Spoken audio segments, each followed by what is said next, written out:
Is it time? It is time for us to do what we have been doing, and that time is every day. We'll know in a very short period of time, but it looks like it could be something that will be not good. Believe me, not good. I see issue with that. And again, hey. You're not going to be able to insult your way to the presidency. That's not going to happen. I don't know who created Pokemon Go, but I'm trying to figure out how we get them to have Pokemon go to the polls. I'm Ted Cruz, and my pronoun is kiss my ass. So when you think about it, there is great significance to the passage of time in terms of what we need to do to lay these wires, what we need to do to create these jobs.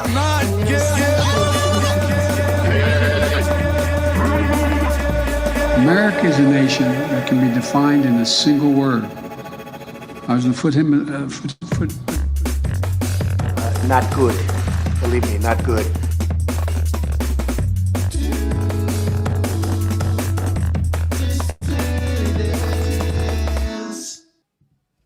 Hello, dissidents. Welcome one and all to a Sunday evening edition of the Do Dissidents podcast. Keaton Weiss here with Russell Dibler, of course. Hello.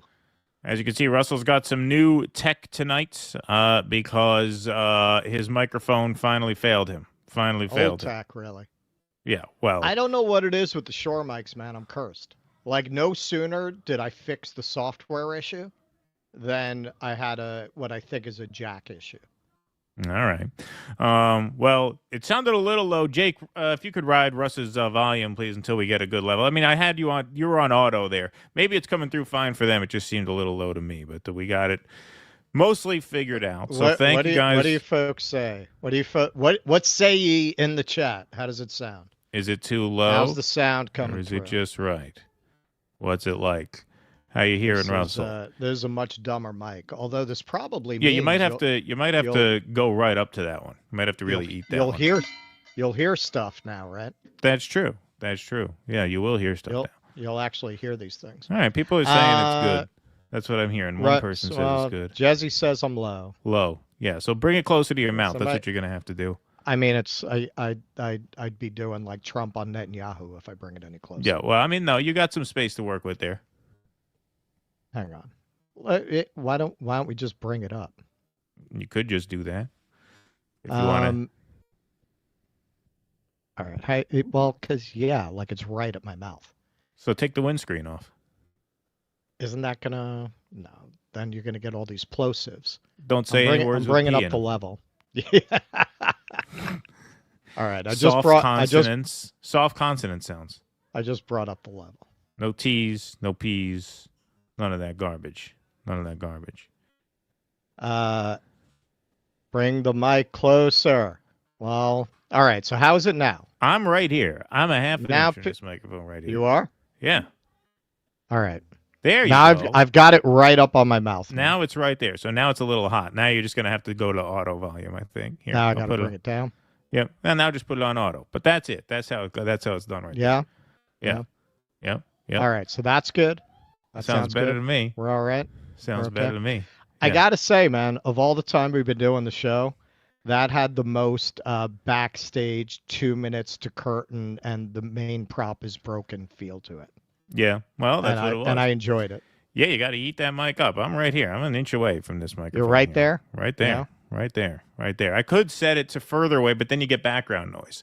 See, I have too many kids. There's too much going on in this house now, especially around Christmas time, whereas if I set the mic so I could afford to sit further back, you'd hear dogs barking, you'd hear cats bitching, you'd hear children screaming, you'd hear babies crying, you'd hear my wife cursing me out for doing the show. You'd hear all that. That's all happening right now. I can hear it all. I block it out because I'm a professional. But now you can hear the cowbell, right? Yeah. Since I got the Shure mic, you can't hear those things. There you go. It's a blessing in disguise, right, ladies and gentlemen? Hey, thank you all very much for being here tonight. We have a big show for you guys tonight. Here said, Referral Queen says, I sound fine, but you sound like a dirty phone call. There you go. You're panting a little bit tonight. Oh, is that right? Yeah. Well, we got a lot of stuff to get to tonight. We got a lot of people in here, which is great to see. We also are going to be unveiling partway through the show our Project 2025. Yes, our plans for the new year and how you can help make those dreams come true. So we're going to let you guys know how you can help us fulfill our 2025 master plans here.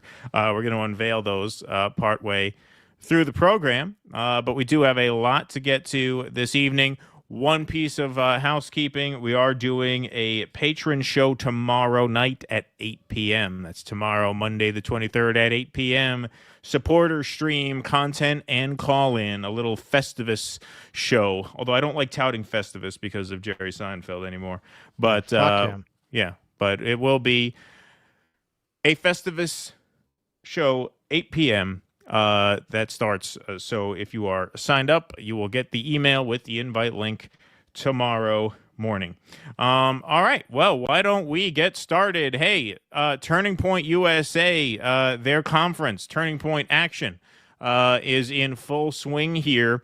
Elon Musk says Donald Trump is awesome. So as you guys know, Donald Trump has been the talk of a lot of conversation lately about whether or not he's actually calling the shots in his own transition team, because it seemed like Elon Musk had more to do with killing the initial House spending bill than Trump did. And so, the libs had the hashtag President Musk trending, and that's sort of been the talking point. And as Russell predicted, this could potentially get under his skin a little bit. So he seems, little miffed. That miffed, didn't work perhaps. out for Bannon.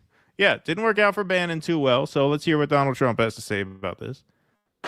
And we will create the new Department of Government Efficiency headed by Elon Musk.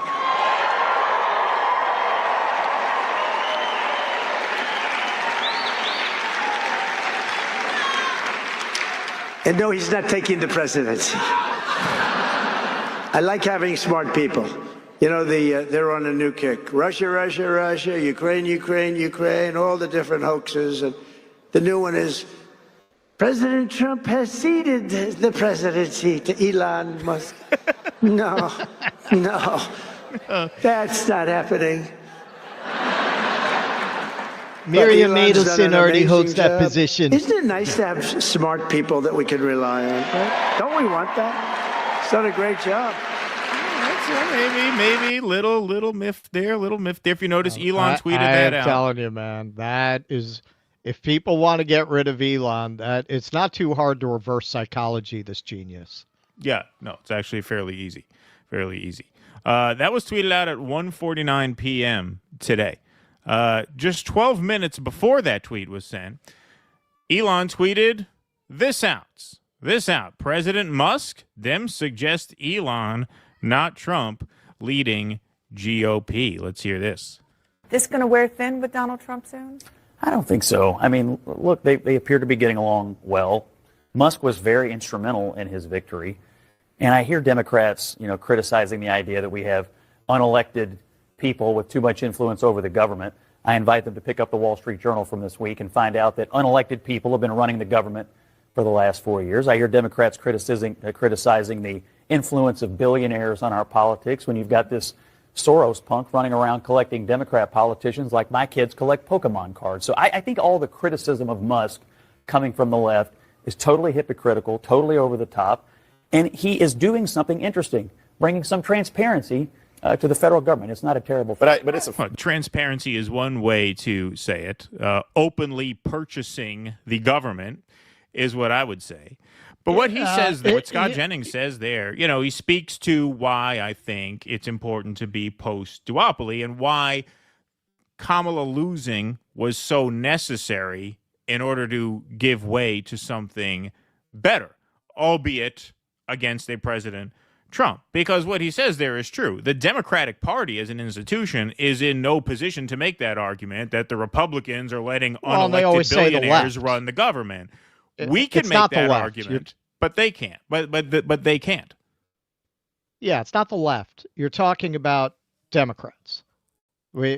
Sean Lennon is jumping up and down, screaming, "Pick me," less successfully than Cenk Uygur. He just keeps trying to get the attention of the whole podcast bro universe. So he tweeted out all of these people on the left complaining about billionaires buying the government. I never heard them say anything about Zuckerberg or Soros. He's really trying to get invited on Joe Rogan. But Rogan realizes 10 minutes in, what are they going to talk about other than the Beatles? Right. After 10 minutes, they're going to be out of material from Sean Lennon. And I tweeted back at him, I think you're thinking of Democrats. The left has been very vocal about complaining about Bezos and Zuckerberg and Soros. But that's what they're going to hide behind. Yeah, he's not wrong that the Democrats are owned by billionaires. That's not the argument. The argument is, yes, the Democrats are owned by billionaires. Why on earth do you, as a working person, think that trading one wing of the oligarchy for another is a triumph for you? Right. For you and your class. That's the question. Right. And, that is a question that the Democrats cannot answer. A left without the Democrats in their way can answer that. We always got, the past few years, a lot of liberals would say, well, why don't you guys ever attack the right? Why don't you ever attack Republicans? Why do you only attack us? And my answer was, for the most part, not in every case. Like there are times when, Trump and the GOP will say something that I think is correct. Like Trump is talking about pardoning the January 6th people. I think he should. I think, the ones who should have served some time if they say assaulted an officer, have already served enough time. I think they should all be let go. So I'm for that. So in that case, I would just defend them on the merits. But in most of the cases, over 90% of the cases, my answer, well, why don't you attack the right? Why do you attack us liberals? My answer is because you guys are standing in the way. You guys are in the way. You guys are between us and the right wing. Right. Whatever we say that's directed as the right, whatever criticisms we have of the right get intercepted by you, and then you blast out your bullshit, and nobody hears what we're saying. We need you out of the way. We need you to have a seat. We need you to get out of our way so that we can do the kind of things that we're doing now, which I'm totally comfortable doing. I never had any problem. I've been attacking the right for longer than I've been attacking the liberals. So I'm more in my element doing that. And it feels nice to be able to do that again. Now that the libs are so depressed and sitting on the sidelines and they're not even making any noise. Now we can just make our case. We can make our case without them in the way. It's such a freeing feeling. They're going to make it hard. And they're not used to having to argue against a left like us. That's why we have to organize, so that we get a microphone as loud as we possibly can, so that we become the alternative vision to the right wing, not the Hillary Clinton Democratic Party. Yeah, they're going to keep calling the Democrats the left, as they always have. I don't think it's a big mistake to assume that all these people are stupid and they don't know the difference. They're very well aware there was this Sanders movement with a more authentic left, many of whom Dem exited. They know that exists. They intentionally conflate the Democrats with the left because you can make these charges against Democrats. Right. Who on the left has not been complaining about Jeff Bezos? Right. There's a strike going on, you might have noticed. Right. The Amazon warehouse. So that's ridiculous, but you're right. We need to get them out of the way. On the hopeful side, I would have shown this as part of my Biden has a melting fondue brain segment. They had a CNN panel where one of the real dyed-in-the-wool Hillbot kind of people said, yeah, we've all lost faith in the institutions. We're going to have a tea party in the Democratic Party as a result of this. I just can't really defend these institutions anymore. So yeah, you never would have heard this from a person like that. Right. Finally, the Biden melting brain show and the Kamala Joy campaign about nothing seems to be what finally did it. Yes. I would say that's right. And as for the Elon and Trump thing, as for the battle of egos there, it is kind of strange that he tweeted those out within 12 minutes of each other. It seemed because this video here, I mean, we can critique this video as we just did, because he's basically just trying to say, well, the Democrats have no right to criticize billionaire dominance over our party because billionaires dominate their party. And it's true, as we said, Democrats can't make that argument, but we can. That aside, it does seem like Musk is kind of enjoying his little power trip here and his flex here. And I think Trump saying, nah, that's not happening, a very playful way. Don't forget, Trump is a New York guy. He knows how to play mind games with people. I think he's a smart guy. We love having him around. No, I'm not ceding the maybe a little shot like, hey, watch what you did. Don't step on any toes. Don't step on any toes. Little Tony Soprano, Richie Aprile thing there. Yeah, you can get back on your feet just as long as you don't step on any toes. No, not Richie Aprile. Who's the guy? Feach Lamana. You can get back in action just as long as you don't step on any toes. Yeah, I think Elon really misread him tweeting that out. I think he thought he was dissing the Democrats by showing that. But if you understand Trump, the worst thing you could do is give this oxygen. Right. You don't want to be giving it oxygen. Trump is not going to read that as, yeah, and the Democrats do it too. Hey, what does that say about me that I'm doing what the Democrat? That was very dumb. It was very exactly. dumb. Yeah, Musk thought he was owning the libs, but Trump can't really divorce himself from anything. If his name is mentioned, especially with a power trip, with a dick measuring contest, yeah, you gotta make sure you keep in your lane there. So how'd Bannon end up in jail? Right, exactly. Like a lot of people who decide to hitch their wagon to Trump. Yes, absolutely. We got Jake in the booth tonight. Thanks, Jake, for being here. We got a great crowd in here already. 1,200 strong in the Rumble chat, 1,500 strong in the YouTube chat. Please hit that like button. Please hit that subscribe button. We're over 80,000 subscribers. That's awesome. Thank you guys for helping get us there. Appreciate that very much. And hit that follow button over on Rumble. Q&A tonight after the main show on Rumble, of course. AF Watcher 88, thanks for the $4.99. Says, I'm curious to hear your thoughts on Superman 2025 and the Reeve documentary. I love the doc, except when Dems like Clinton's and Obama showed. Thoughts, guys? So I haven't seen the documentary, and this is either a testament to my ADHD or a testament to how little time I have throughout the day. Probably both. I watched the first half of the trailer, not the full thing. I didn't make it. A 2-minute trailer. It's 2 minutes. I watched the first half and turned it off because something distracted me. What I saw of the trailer, I thought was kind of cool. Okay. A little dog. He's a cute little dog. All right. I thought that was a very bold move for James Gunn to be the very first person to put crypto in a movie. And nobody's ever done it for obvious reasons because crypto is such a goofy idea.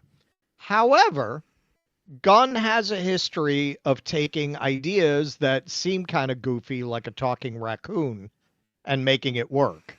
Right. So if anyone could make that work, I have a certain amount of trust in James Gunn's talent and creativity and sense of humor. That having been said, it does look like he's stuffing a lot of characters in there. It looks like something that probably really, if you're going to reboot this whole franchise and you're going to listen to the critiques of the Snyderverse, Superman is happy.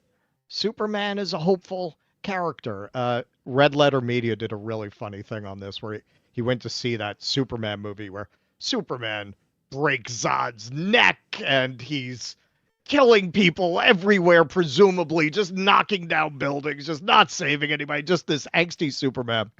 And one of the guys from Red Letter Media said he watched it with an old man in the movie theater and he felt bad for the old man. Oh, wow. Because he's watching this old man like, he thinks he's going to see Superman. It's like World War II. He's reliving here, watching all this death and destruction. So it looks like he's trying to bring back the hopeful Superman that is kind of a counterpoint to Batman. Overall, I give the trailer a 7, which is a lot better than anything that's come out of the superhero genre in a while. There you See go. how the movie is. Live action role playing says, my name is Pseudo Make Sand. I used to moderate Red, but I rage quit Reddit because a Marxist sub decided to staple incel flare to my forehead. So I switched sides. I am now Team MAGA, orange, American flag, Israeli flag, robot muscle. Congratulations. That's a funny one. Thank you, role playing. Appreciate that.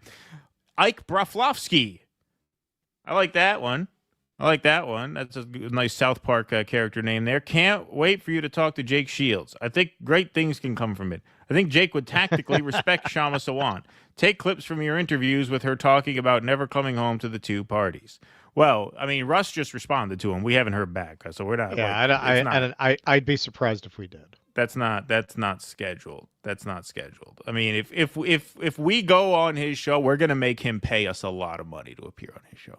Yeah. We're gonna charge him a fuck ton of money, and he's gonna remember who he's dealing with. Michael Castillo, thanks for the $100. Thanks for the $100, Michael Castillo. Let's get that sound drop from Michael Castillo. Thank you. That's very kind of you. Appreciate that. Says, good evening, gentlemen. Oh, look, you can hear it now. Beautiful. Russell, may you please let me know about your tour. Merry Christmas and a Happy New Year to you and yours. I love you both. Love you too, Michael. Thank you very much. That's very kind of you. You talking about the Irish mob tour? Where are you? Are you Jesus Christ, you loser? There you go. I am not getting the soundboard. Yeah, because it's in a new StreamYard created a new thing. It's under media assets now, not under brand. They put the brand thing into two separate things, so there should be a thing called media assets. That's Got why. it. I'm assuming you're talking about the Irish mob tour. That's what I'm assuming. What he wants me to tell? Let me know about your tour. Well, maybe... Oh yeah. So that would be obviously the week of St. Patrick's Day. I would do it the weekend before. What day does it fall on this year? Well, the date is always the same. It's the 17th. I don't know what day of the week it is. Yeah. That makes a difference. Not sure yet. JM, thanks for the $2. Appreciate that. And the thumbs up. Martina Christ. Maiden.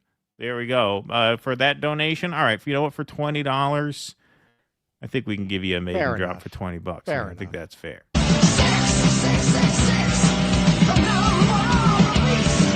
There you go. Thank you very much. All right, let's take some Rumble rants over here. Jax Page says, good evening, gentlemen. I haven't seen the video of Cenk's pathetic groveling yet. Looking forward to this segment. That's coming up next, Jax Page. Thanks for being here. Good to see you, as always. Wow. Keeps hitting a new low. Yeah. I should actually warn you, if you have a glass of water nearby, you should drink it, because if you watch that and you're dehydrated, you can get a Charlie horse, because that's actual cringe. That's like literal cringe. That's not even like a euphemism cringe. Joe Mencha, Quatrain 6219 in Wilmington streets, our tale unfolds of Corn Pop, a bully for young Joe to mold a razor in his pocket, a threat to show, but Joe stood firm. Corn Pop had to go. Thank you, Abiding. Thank you for that. Appreciate that very much. Once again, folks, Jake in the booth tonight. Appreciate that. Made a cross-cut beef shanks in the crock pot today. They were magnificent. Settling in with a Hawkeye and Trapper Martini and coming to terms with Armageddon as a spectacular sport. Salante to you, Hillary Hinton. Irishman there. Beautiful. Thank you. All righty. I'll say this one since we got the Jenks thing coming up. Luigi Vaccine Poo-Poo. Remember when Cenk led the charge on Wolfpack to get money out of politics and then got them millions? Then it all suddenly went away. Thank you, Luigi. Appreciate that. Oligarchy, it's what peasants crave. Thank you, Eric Rousseau. Appreciate that very much. All right. Well, let's get into this one. Okay, so, you know, folks, cringe is a euphemism in this business. We call a lot of things cringe. I won't say it's an overused term, but it's a euphemism, right? It doesn't mean you literally cringe. In this case, though, you might literally cringe watching this. The first time I watched this, my toes actually curled underneath my feet. And so if you have a glass of water nearby, as I do, you may want to take a sip. Because if you cringe too hard when you're not hydrated properly, you can get a Charlie horse, and those are very painful. And the last thing we want to do is put our audience in danger. So if you have a drink, if you have a beverage, maybe take a sip, because we're about to see... Emotionally, we like to put you in danger. Exactly right, but not physically. Cenk Uygur of the Young Turks speaks at America Fest. The problem is the establishment. They're controlled by the donor class and mainstream media as their marketing arm. They do not do news. They do propaganda. But these guys don't do propaganda. Right. These guys are not doing propaganda. Catman over here is not doing propaganda. Yeah, exactly. Yeah, here he is. All right, folks, get ready. Get ready. Like I said, this is literal cringe coming up right here. I knew you guys were for real in fighting against the establishment when I started going on right-wing shows and I would say something negative about Mitch McConnell. And when I did that in the past, what I would get back is, oh, no, Mitch McConnell's great. Pelosi's terrible, but Mitch McConnell's great. 10 years ago, you mean? Bullshit. No, I don't even think 10 years ago. I'm saying never. In my 24 years of following politics, I started following politics. What would you have called a right-wing show 10 years ago? In 2000, I started following politics in the year 2000. I got really involved and radicalized after 9/11, the Iraq War and stuff. But I was in 8th grade when the 2000 Bush v. Gore thing was happening. In 24 years of following politics, I've never heard a single right-winger praise Mitch McConnell. Never. I've never heard anyone on right-wing media sing his praises. Not even like Fox back then, like pre-Trump Fox? No, they lived with him. I mean, he has seniority in the party. He is a fundraising machine, so they appreciate that about him. Do they laud him? Do you see liberals heaping praise upon Chuck Schumer? Not really. I've never heard a Republican praise. Mitch McConnell's great. Nancy Pelosi, I've never heard that. I'm not saying it's never happened. I'm just saying I've been following politics a long time. I've never heard that. So I don't know where he's talking about. Well, he used to go on the right-wing media, and they used to say, Pelosi's terrible, McConnell's great. I don't buy that. I don't think he's seen that. Literally, yes, that's probably true. But overall, even if you take that at face value, you're going back a ways to when what he's broadly describing, the old Fox News, right, the pre-Trump Fox News, where their adversarial pose was invested in Republican establishment leadership. Right. That's a long time ago. Very long time ago. This right-wing populists that hate Mitch McConnell, that's pretty much been the reality for 8-9 years now. At least. At least. Yes. Let's do that here. What do you guys think of Mitch McConnell? All right. Yes, I love that. So look, for my left-wing friends that are watching out there, they just booed Mitch McConnell. That's a great thing, okay? Oh, wow. And wow, what a thought leader. Let's do one more. What do you guys think about Dick Cheney? Hey, you know what? I hear the Titanic is listing, Cenk. My left-wing friends out there, we have been waiting for the right... Hold on, I got to hear this. Do one more. What do you guys think about Dick Cheney? My left-wing friends out there, we have been waiting for the right-wing populists to boo Mitch McConnell and Dick Cheney our whole lives. Take the win. Take the win. What the fuck are you talking about? As if this is the first time the Trump coalition has booed Dick Cheney or who has expressed negative sentiment about Dick Cheney. What planet are you on? How far up your ass must you be looking to have not seen or heard that? I don't buy that. That's just bullshit. And this is what makes this so unbelievable. When Trump ran, who did he run against, Cenk? Who was the front runner going into that cycle? Jeb Bush. He Jeb literally called Jeb him a Bush. mama's boy on stage. Jeb Bush. She should be running. Yeah. She should be running. He ran against the Bushes. He ran against the Bush-Cheney record, and the Republicans ate it up. They ate it up. We're going to get back to more of this in a minute, but I just have to take you back right now to 2016. This is one of many, many reports just like this. We're not going to do this all night, but here you go. Here's Donald Trump in 2016 with commentary by MSNBC's Lawrence O'Donnell. What was the purpose of this whole thing? Meaning the Iraq War, as the Chiron says. Hundreds and hundreds of young people killed. And what about the people coming back with no arms and no legs? Not to mention, in all fairness, the other side, the tremendous damage done. All those Iraqi kids who've been blown to pieces. And it turns out that all of the reasons for the war were blatantly wrong. All of this death and destruction for nothing. What we just heard is worth a pause. We just heard the Republican nominee for president say that every American soldier who has died in Iraq has died for nothing, that the Bush-Cheney war in Iraq was a waste of lives pursued for the wrong reasons. Nothing John Kerry could say in the 2004 presidential campaign could convince the Republican base to change its mind in any way about fully supporting the Bush-Cheney version of war in Iraq. Nothing Barack Obama said could change the mind of the Republican base about Iraq. And anyone who dared to publicly condemn the Bush-Cheney Iraq war has always been attacked viciously by Dick Cheney, appearing on Fox News or a member of his family doing it for him, until Donald Trump. Donald Trump extinguished Cheneyism in American politics. Every chance he gets, including today, Donald Trump says that the Iraq war was a mistake, that it was all for nothing. And every time he says it, Dick Cheney and his previously combative daughter cower silently in fear somewhere.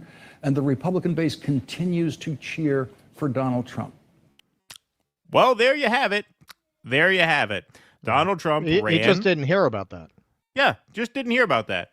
Yeah. Interesting. Donald Trump in 2016 ran against the Bush-Cheney record and against the Iraq war.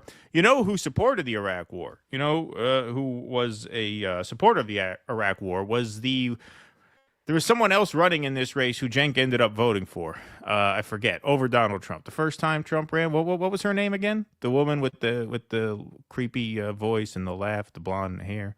Chelsea Handler? Yeah, something like I don't recall her name, but I'm pretty sure Cenk voted for her, even though she supported the Iraq war over Donald Trump. Now he's saying, we've been waiting our whole lives for them to boo Dick Cheney. You've been waiting your whole life for the Republican base to denounce Dick Cheney? That's just an absolute lie. Like, this is what makes this grift so transparent. I don't believe for 2 seconds that he does it. I mean, how?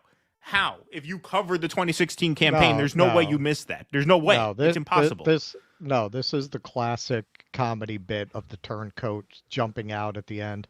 I was with you guys the whole time. Yeah, right. Yeah, exactly. Yeah. Yeah. I mean, how do you say that? How do you say that? But he has more. Now, what we need to do in the Democratic Party is we need to do likewise. We need to have a revolt against the Joe Bidens, the Kamala Harrises, and the Nancy Pelosi's. Hillary Clinton, that's her name. I remember Until now. election time. So you voted for Hillary Clinton, you voted for Joe Biden, you voted for Kamala Harris.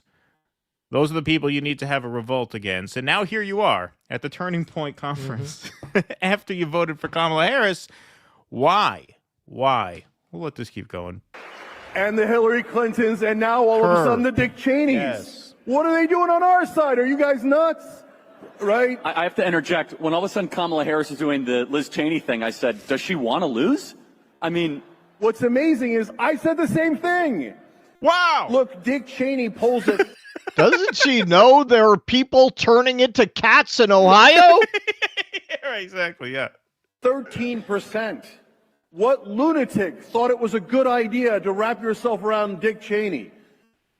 I mean, when we started the Young Turks 22 years ago, longest running show in internet history, first ever YouTube partner with original YouTubers, one of the driving forces was get Dick Cheney out of office, right? And now for Kamala Harris to come full circle and say, oh, I've got 90 corporate CEOs backing me, and I've got all these executives on my side, and I've got Dick Cheney and Liz Cheney on my side, was so counterproductive. It's not what the left wing stands for. It's not what the Democratic Party should be about. So the problem is the establishment. They are controlled by the donor class, and mainstream media is their marketing arm. They do not do news. They do propaganda. Okay, as we all know, okay, Liz Cheney turned on Donald Trump because of January 6th. She endorsed Kamala Harris because of January 6th. Politically, there's no daylight between Kamala Harris's foreign policy, Hillary Clinton's foreign policy, and Joe Biden's foreign policy. They all more or less resemble the Cheney's foreign policy. At this point, Donald Trump's foreign policy. Well, at this point, yes. But I'm just saying, they all closely resemble Dick Cheney's foreign policy. Liz Cheney joining the Kamala Harris campaign was over January 6th, which is a different conversation. That's not a policy conversation.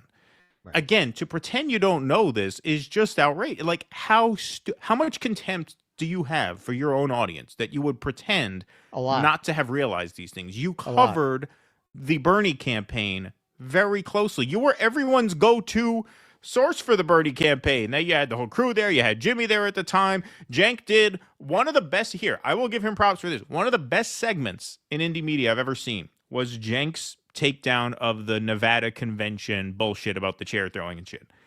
Like, that was so detailed and so well put together, which means I know he was paying very close attention to all of this, and I know he knows all of this. Right. This is just revisionist history bullshit. Yes, he was literally there. Exactly. That is amazing. It is just amazing to act like this light bulb popped on over your head.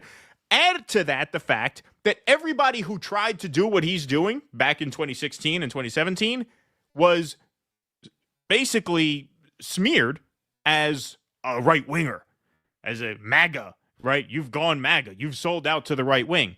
The difference between these two times is that when Trump won in 2016, it was, number one, a surprise. Very few people saw it coming. Number two, he lost the popular vote, which means the Democrats could kind of claim that, oh, this should have been theirs. And three, the biggest one of them all was Russiagate. Those three things combined to make resistance liberalism and Trump derangement syndrome extremely profitable, extremely lucrative. You saw MSNBC's ratings skyrocket after the first Trump win because of those three things. right? They could kind of claim that it was stolen from them, and they could capitalize on the shock that everybody was feeling that hooked them into the news cycle. None of those three things are true right now.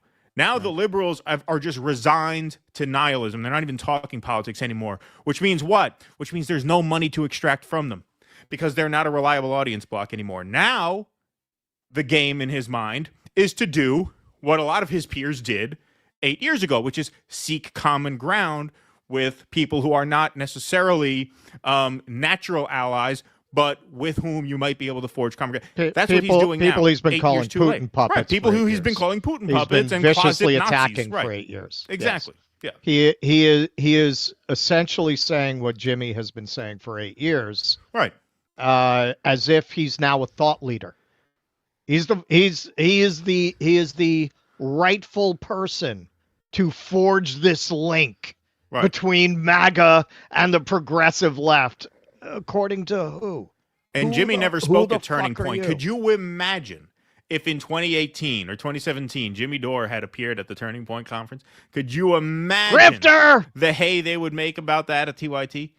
Well, he was with them at that point. You know what I mean? Whatever. 2021. If he had done that, right? I mean, wow. Yeah, no, they would have been all over it. They've been calling him MAGA just for talking about the common ground, without going to any of these events, without making any of these appearances. I am quite sure that if Jimmy had wanted to appear in all these years at Turning Point, they would have gladly let him. Right. But Cenk is the same guy who collected money from people, which I am so glad I never gave them. I almost did, for an investigative reporting unit. Remember, we were going to build our own media, and the Young Turks was leading the way, and they were going to have their own investigative reporters. He hired Nomiki Konk for 15 minutes, took your money, and ran. During COVID, when, again, Jimmy said, what was the tag at the end of his shows? Nobody's got money, don't worry about it. Nobody's got a job, so don't sign up, right? Nobody's got a job. What was Cenk doing? You've got to send us money right now. Right now. You've got money for Robin Hood trading. You've got money for us. What, do we have to start a meme coin?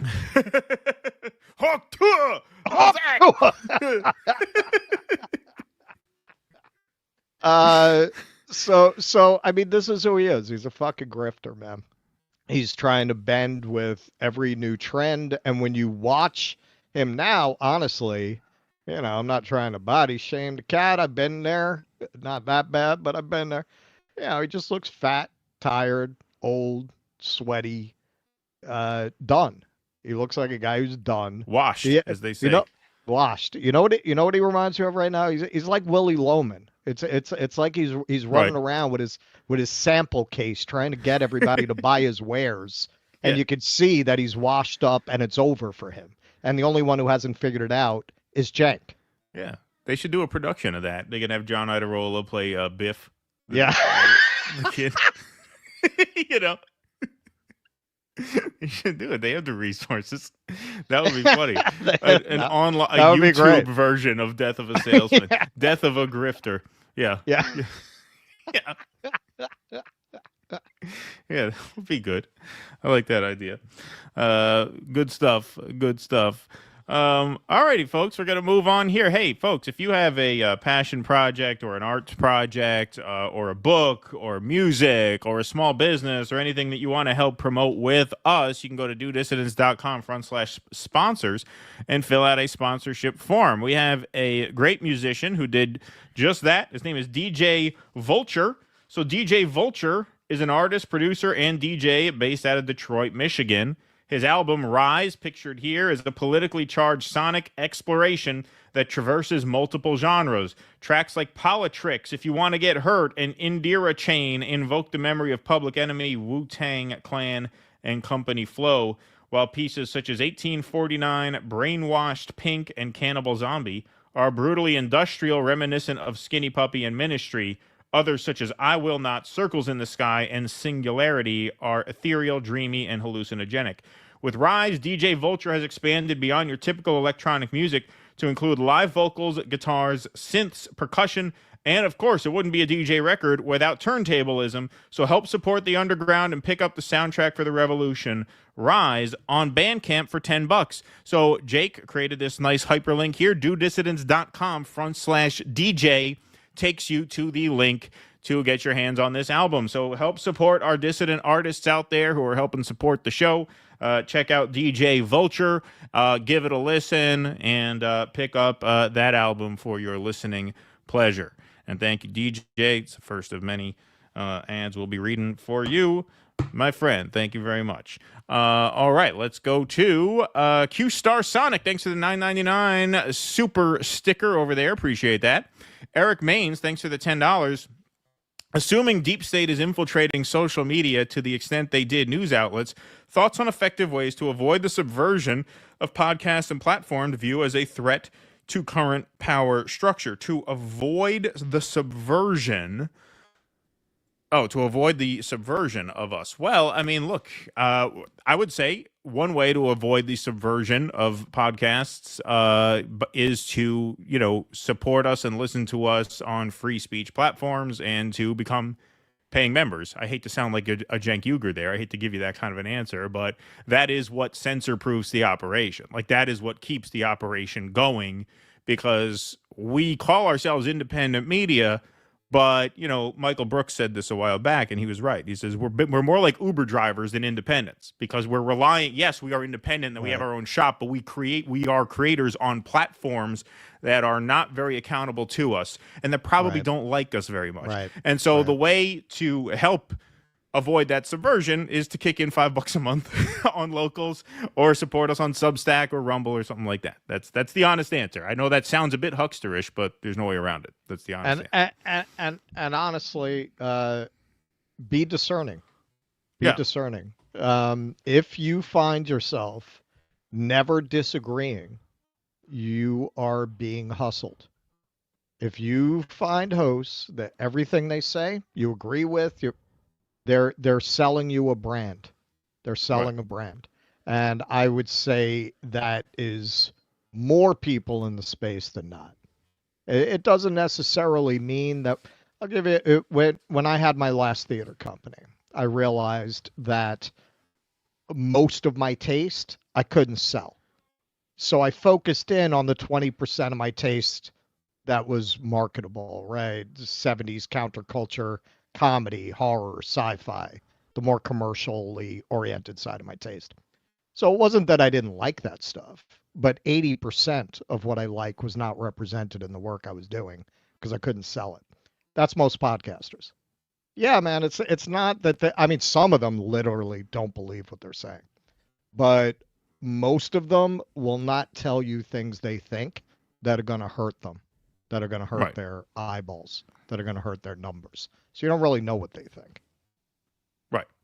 Yep, I agree with that.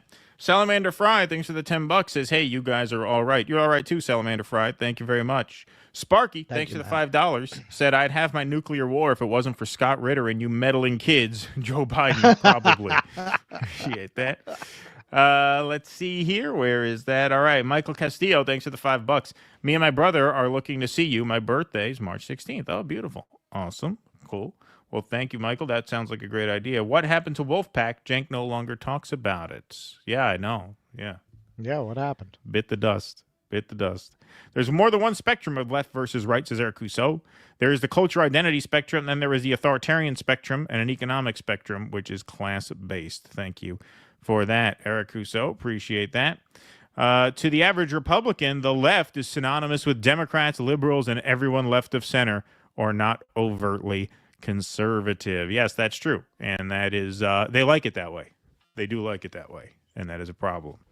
All right. Why don't we move on to some Joe Biden intrigue while this is still relevant. We're almost going to say it's almost time to bid Joe Biden a farewell, but not yet. Joe, we hardly knew you. Yeah. All right. The Wall Street Journal dropped an article that really made the rounds this week, not telling anyone anything they didn't already know, but forcing the reality to the surface in such a way that a lot of the people who have been propping up Joe Biden felt cornered and as if they had to respond. So let's see what they uncovered here, or confirmed.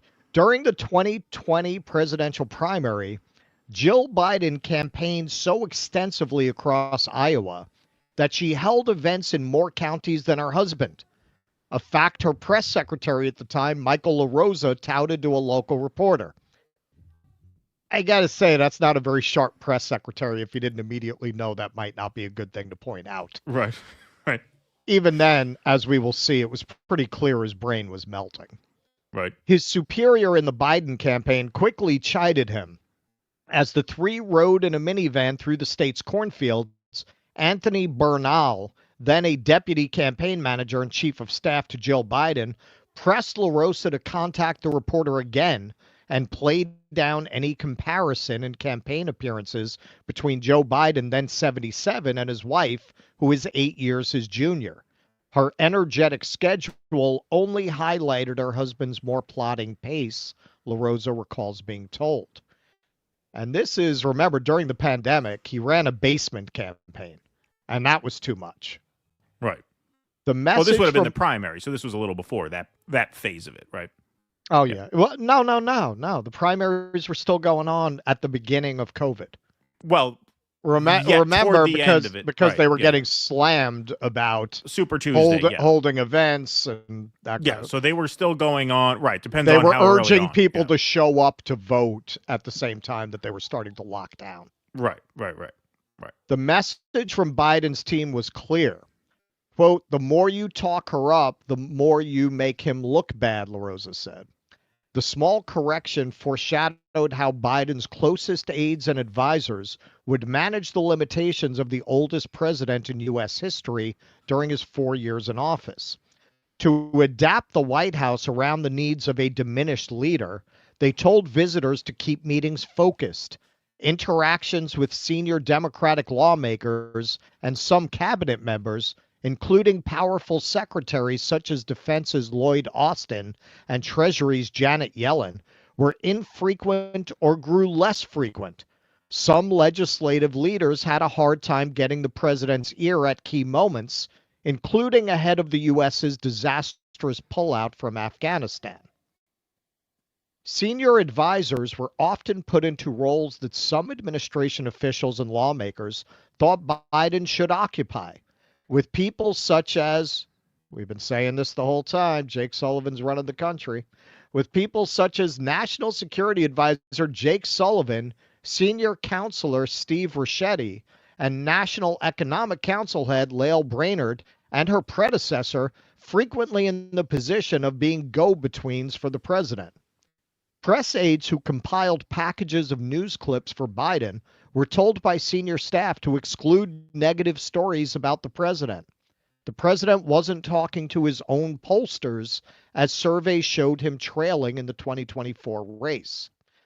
Presidents always have gatekeepers, but in Biden's case, the walls around him were higher and the controls greater, according to Democratic lawmakers, donors, and aides who worked for Biden and other administrations.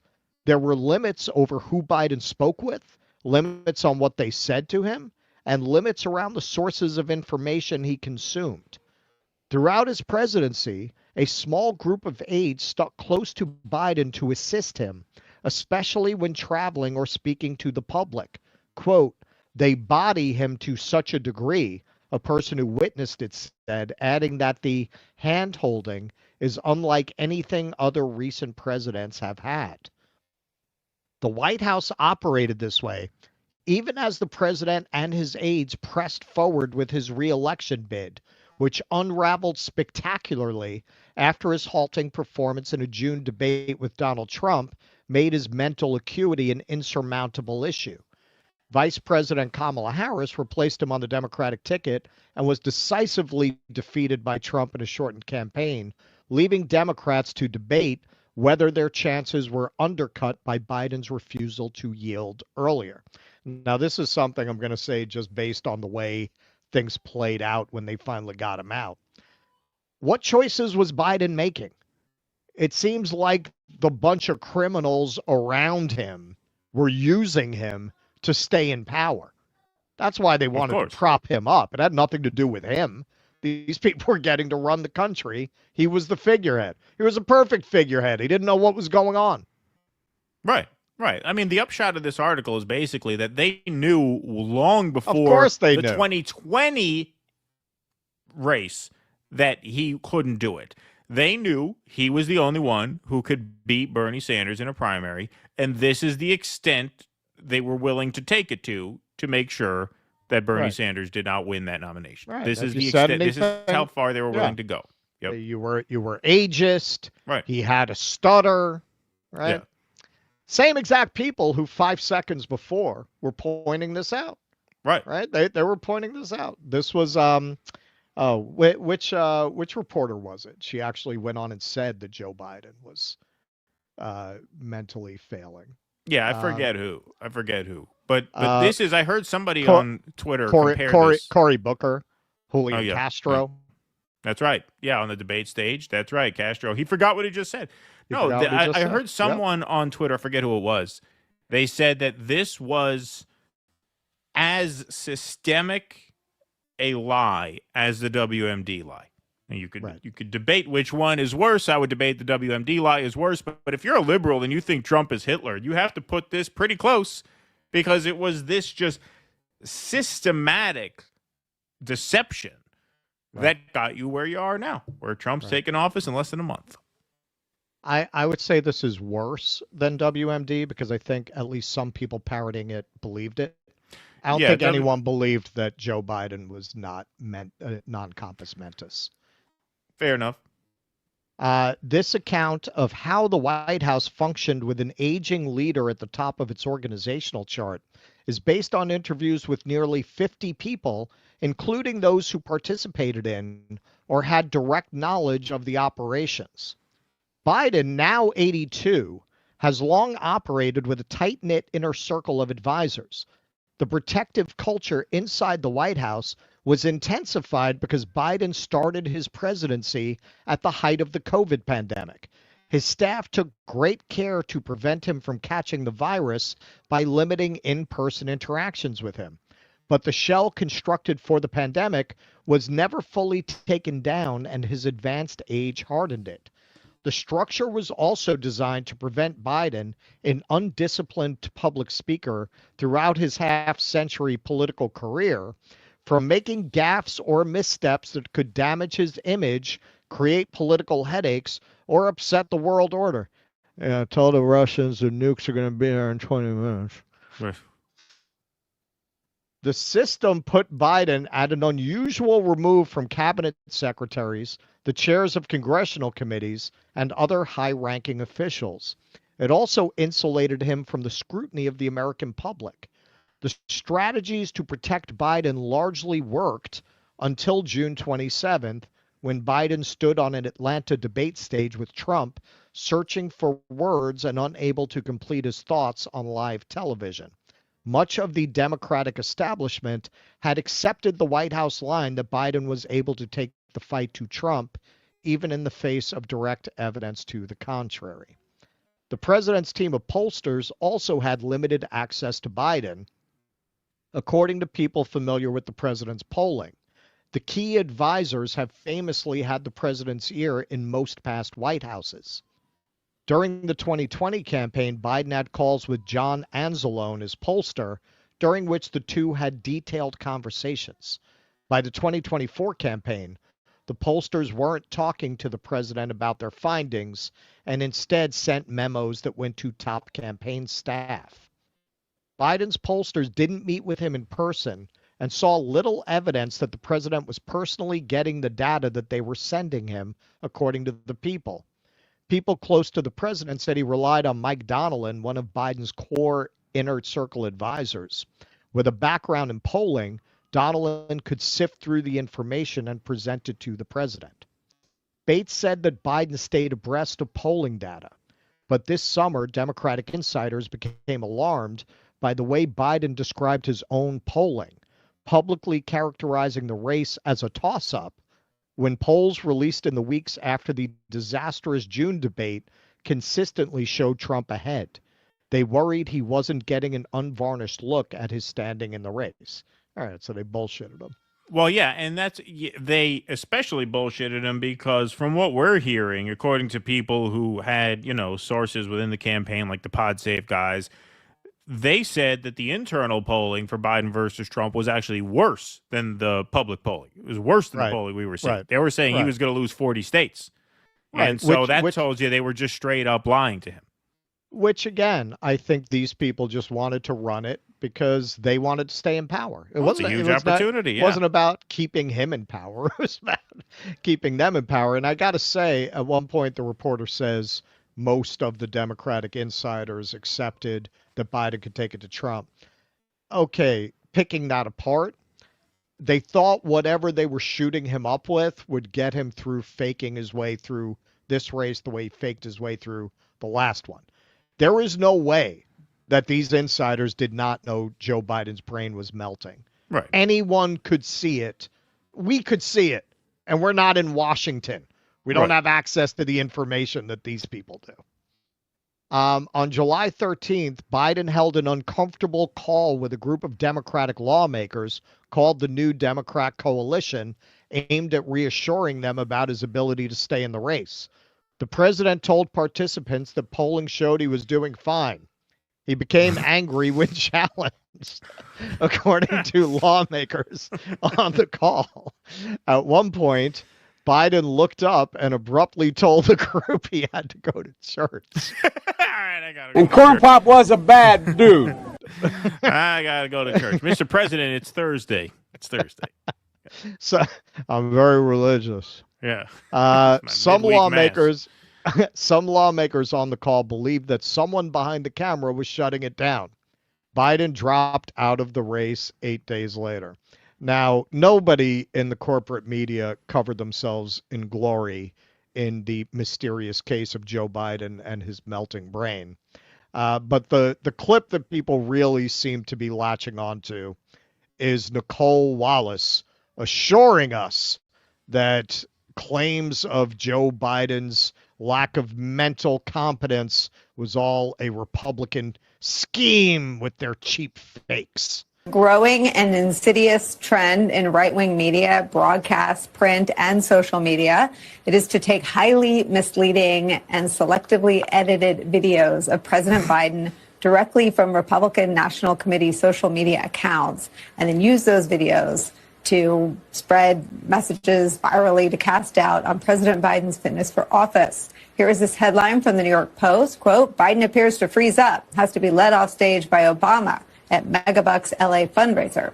The full video posted by Biden finance chair on Twitter shows something entirely different. Biden reacting to applause and then walking off stage with former President Obama. It comes less than 1 week after the New York Post made a cover out of another piece. All right, so you get the idea. Now, Nicole Wallace is a very interesting person for them to be honing in on because this was so cringe that I remembered it. Nicole Wallace had one of the most uncomfortable interactions with Joe Biden, not in 2024, in March 2020. Some of you may remember this one. Act like a president.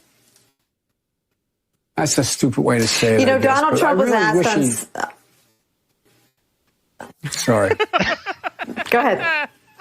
No, probably best I don't. All right, let me ask you this. I just can't figure the guy. It's like, I don't know, it's like watching a yo-yo.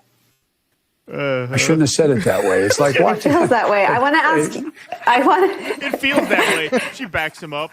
Yes, and. Yeah, no, it does feel that way. It is like watching a yo-yo. Yeah, you're right. Yeah, you're right. That thing you just said that makes absolutely no sense. Yeah, I can see that. Yeah, I can see that. So if there's any reporter who had reason to know that Joe Biden had no business being anywhere near the White House except on a group tour, it was Nicole Wallace who conducted that really, really, really cringe interview. You want to talk about cringe. It was so cringe, I remembered it as soon as I saw the video of her talking about cheap I didn't fakes. remember that one. Oh yeah, no, because that is literally you say the Cenk thing will literally make you cringe. This literally makes you cringe because she's a paid propagandist who has to pretend to be a journalist, what do you do? Well, on when top it's of that, clear like, that this guy you're supposed to be propping up has half a brain missing. Yeah.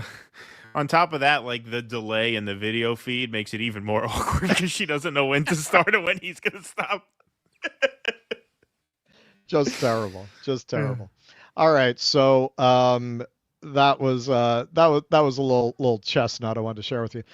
So Lindy Lee, who now has declared her liberation from the Democratic Party, if I were a betting man, and I am, my money would be she's going to wind up on a Republican fundraising committee in the midterm cycle.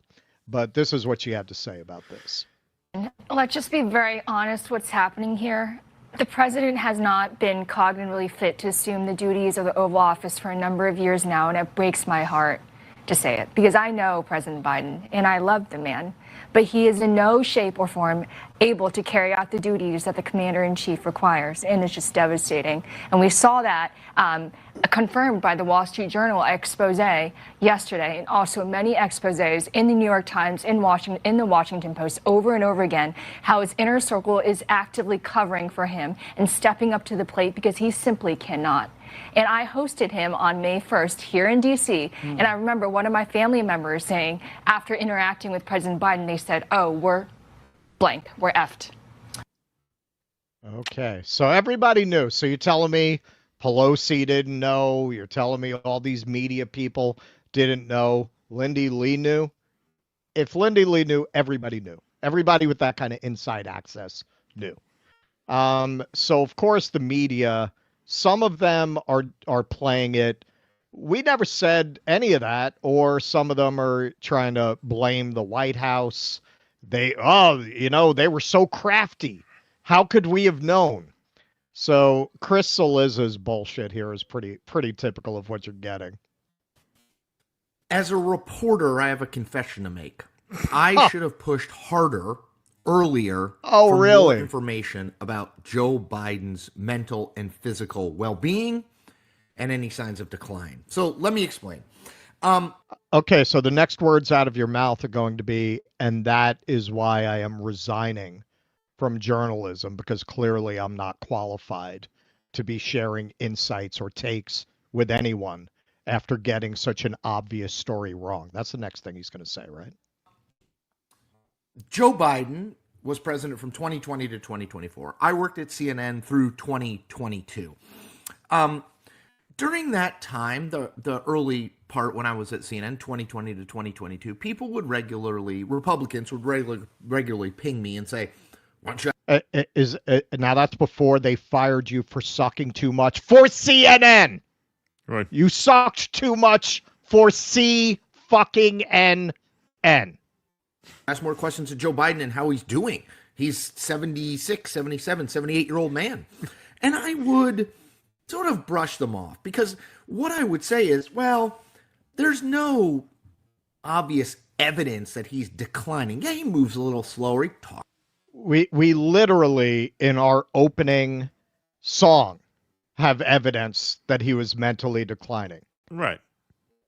There was no evidence. Yeah. You know the thing. I just showed the Nicole Wallace interview from March 2020. No evidence. Right. There was no evidence that there was anything wrong with him.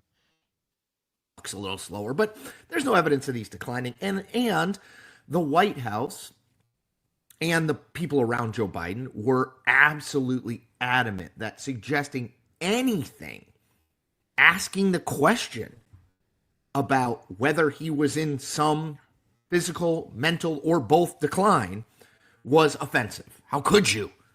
Okay, so I think this might be the problem. I think you've got a fundamental misunderstanding of what a fucking journalist does. You see, the aides, the people around Joe Biden, the people whose daily bowl of whoreash depends on propping this guy up are going to bullshit you. You see, what a reporter does is fight back and refuse to accept the narrative they're trying to spin. That's your all of this seems to be some kind of attempt at a mea culpa combined with a justification, when really it's a confession of a media insider for why all of these people are so terrible at their job and the fact that they don't do their job. The fact that you even think it's a justification to talk about how insistent the White House was that there was nothing wrong, as if that somehow vindicates you. Right. The president's well, they told me it was circle, all okay. Right, as if the president's inner circle should dictate the terms of your content as a journalist. Right. Amazing. It's age shaming, and I think that impacted me at some level. So you sucked. Well, I did ask the question. You suck at your job. Time of, not directly the White House, but aides and people around in that orbit. I didn't really push on it, if I'm being honest. Now, once I left CNN, so you're gonna stop doing this, a little bit more clear to me about Biden's age. I think I did write pretty regularly and talk pretty regularly about how I wasn't sure that this guy was up to it. And then obviously after the June 27th debate, everybody, including me, was writing and talking about it. The reason that okay. So after it became completely obvious, and the establishment Democrats gave you all permission to go after him because they wanted him out the door, then you started talking about it. That is amazing that he would think, and it really is a confession. What's most remarkable about it is he doesn't realize the type of confession it is. That is really a confession for his entire generation of journalists and why they're so fucking terrible at their job. Because they think that the White House pushing back against them justifies not doing their job. Right. They are so ensconced in the psychology of access journalism that it doesn't occur to him that he's describing himself as an access journalist who can't be trusted to report reliably as a result. Yeah, well, that's exactly it. Now, what I will say, if it makes him feel any better, is that one of the takeaways from the Wall Street Journal piece is that it was going to take Barack Obama and Nancy Pelosi and George Clooney to get Biden out of the race. Like, no amount of, journalistic exposure of his state was going to do it. They couldn't even get him out after the debate. It took a month. It's your job. It took no, I understand that. I'm just saying.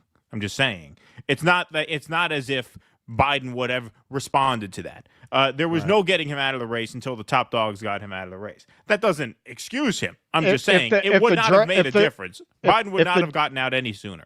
If the journalists had done their job, if they had really relentlessly reported the truth, the Democrats might not have even seen that as a viable scheme in 2020. It was already clear that he was in a state of mental decline. If the reporters had really, really done what reporters used to do at one time, where they were going after Edmund Muskie's drug addiction and things like that. Everyone thought Muskie was going to be the nominee until they started reporting on this. He might never have been the nominee. Well, that goes back to what I said earlier, which is that the reason why they propped him up was because they knew that Bernie would win if they didn't. And ultimately, this was all about stopping him.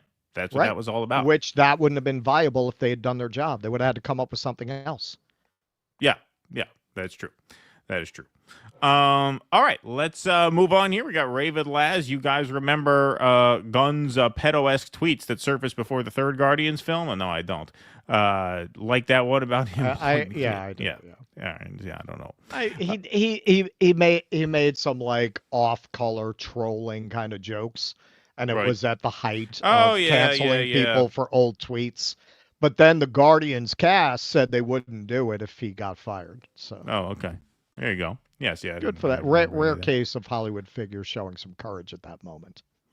Otacon, Cenk Uygur, Steve Buscemi, hello, fellow Republicans. Hassan was calling him out for his right-wing grift as well. Total clown show. Thank you, Otacon. Appreciate that. Eric Husso, but folks, can Cenk get the right-wing populace to cheer for legal horse sex? There you go. Thank you, Eric Husso. Appreciate that very much. Hillary Hinton, Cenk is a steaming pile of flop, sweat, diabetes, and desperation. Toes curled. So far, you'd swear I forgot to take my pantyhose off. There you go. Thank you, Genitilla. See, I told you that was going to cause your toes to curl there. Just a Yank West Ham says you should cover Cenk and Dave Rubin spat on Piers Morgan. It's hilarious. I love the show. Yeah, see that? I mean, I saw that, but with that, it's just tit for tat. Like, to me, there's no underlying real substance there. But thank you. I did see that. It was funny. Sparky, instead of corn pop, President Trump has corn flake, as in General Kellogg. Kellogg has no clue about what, I like that, corn flake, about what's happening in Ukraine and has fallen victim to MSM fake news and CIA BS. CIA is MSM source. Thank you, Sparky. Appreciate that. Mitch McConnell says Sparky is establishment. Democrat establishment consistently defunded or otherwise sabotage his Democrat opponent every Senate election. Thank you, Sparky. Conor McGregor was not my friend, says Chunk Yogurt is my favorite lifelong Republican. Big ups, Russell. Thank you very much. Hey, look, Kameshwari Kate says I just bought DJ Vulture album Rise and will play cuts on my radio show that airs at CHLY 101.7 FM in Nanaimo. Remind me how we can advertise here at Do Dissidents. Well, thank you very much for that. See, look at that. We already got a supporter. The way you advertise with us, you go to dodissidents.com/sponsors, and you just fill out the contact form. You fill out what your monthly budget is, what your product is, or your service project. You just answer all of those questions. That sends an email to us, and then we get in touch with you with the details if we think that it would be a good fit. So it's simple as that. Thank you for your interest. Joseph Myers became a YouTube member. That's kind of you, Joseph Myers. Appreciate that. Kuznetsky Bassane says, cheers, DD is the best. You're the best, Kuznetsky Bassane. Thank you very much for that. Appreciate that very much. Stoop Sign says, Cenk is Robert De Niro at the end of Raging Bull. That's what, yes. Thank you. Appreciate that. It does look kind of like that. Yeah, indeed. All right. Hey, so before we do our next segment, should we unveil our Project 2025 now? All right, Project 2025. If you work at the post office, you're done. You're done. You're done. Do that.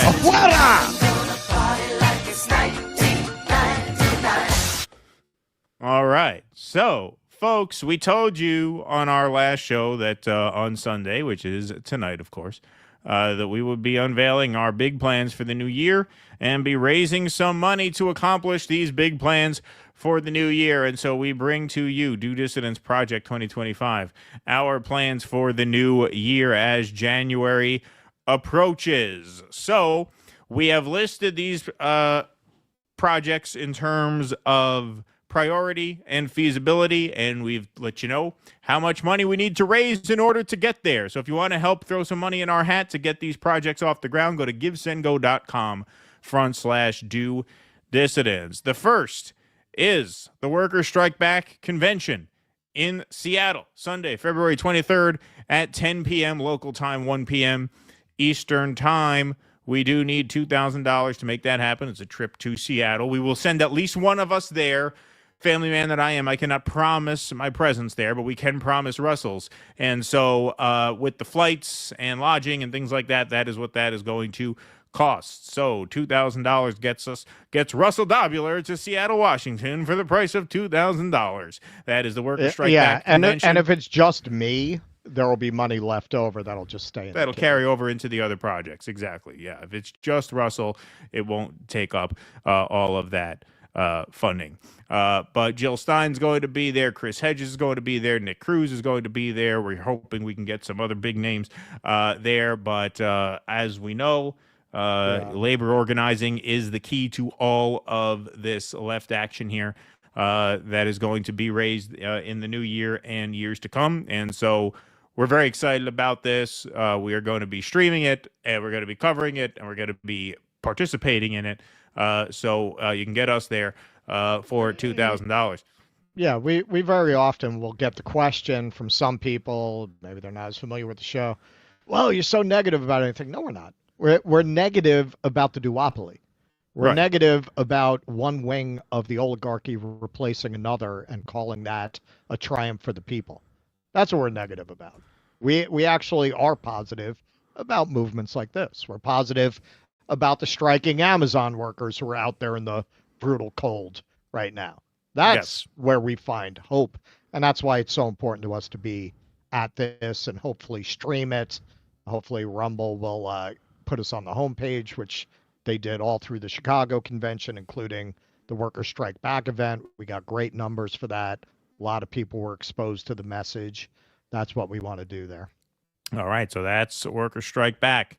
Second priority, less expensive, is the inauguration of Donald Trump. Coverage in D.C., on-the-ground coverage in D.C. We can get a train ticket and lodging.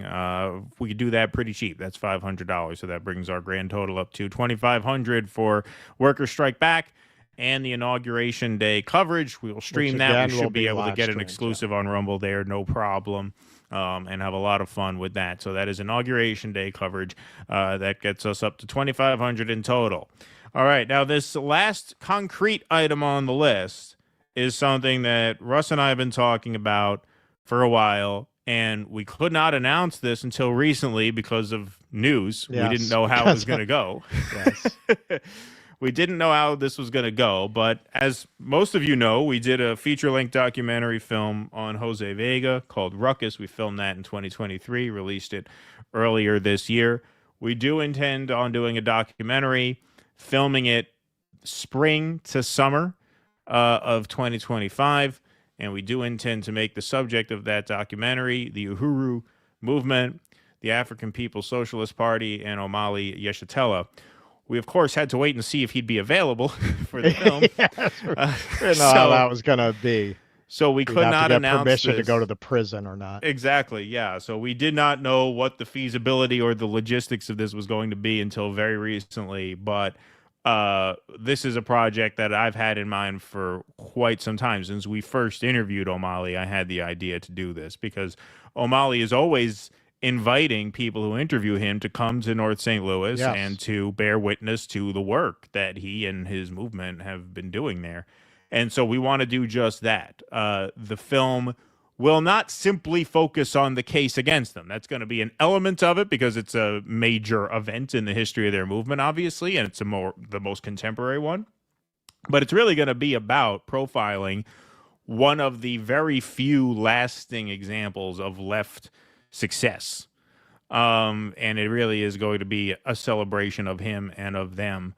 And we're going to interview as many people as we can and really see in action what they do in terms of community building, creating self-sufficient socialist economic structures, the community garden, the community bakery, the basketball court.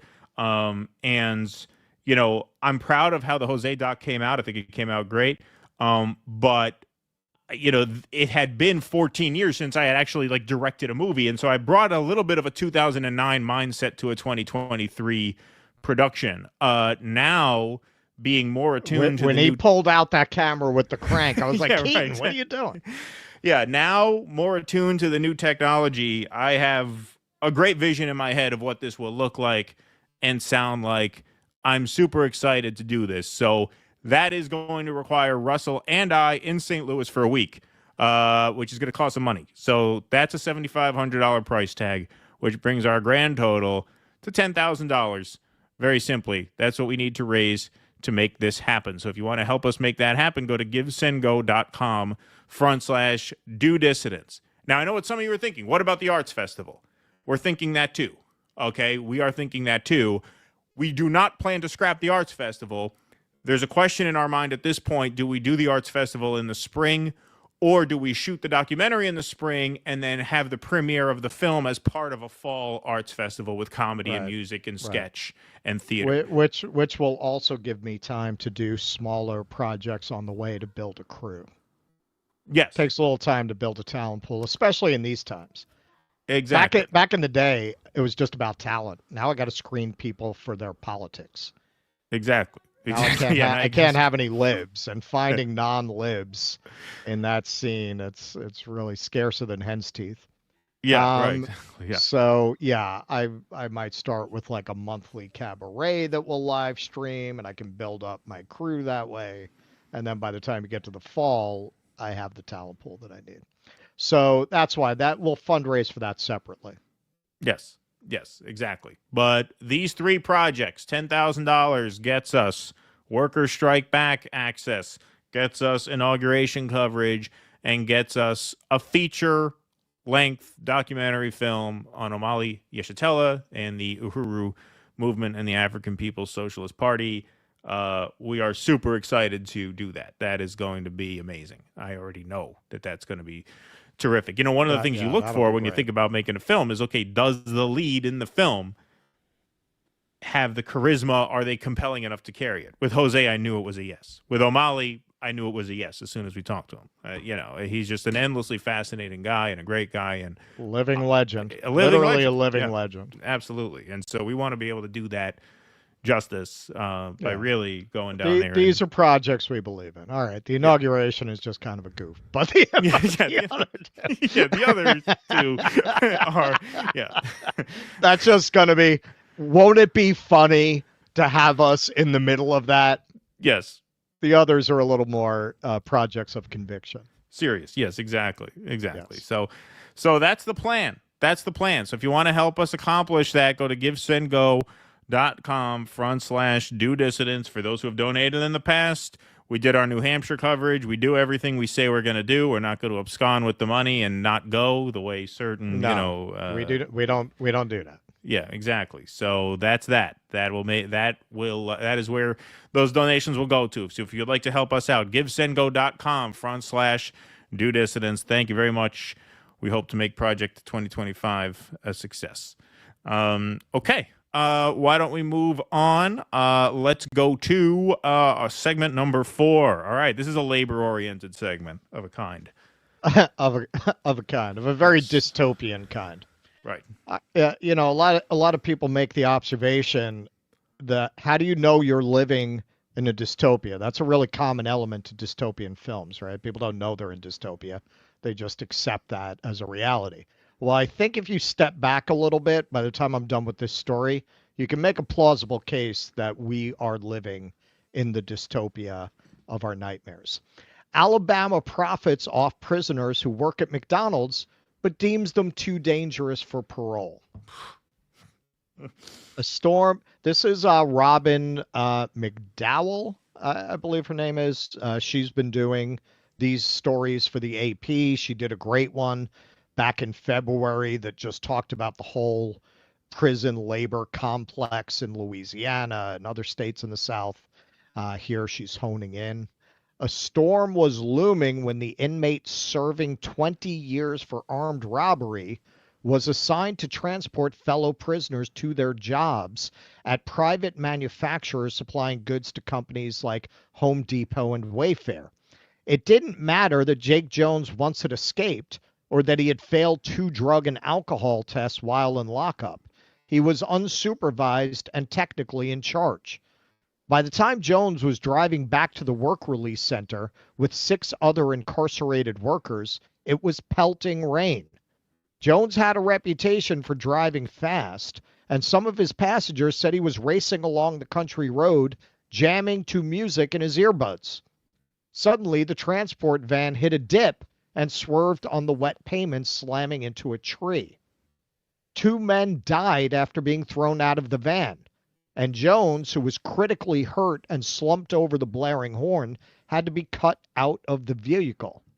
As the other men staggered into the storm to flag down help, they wondered, why would the Alabama Department of Corrections place their lives in Jones's hands?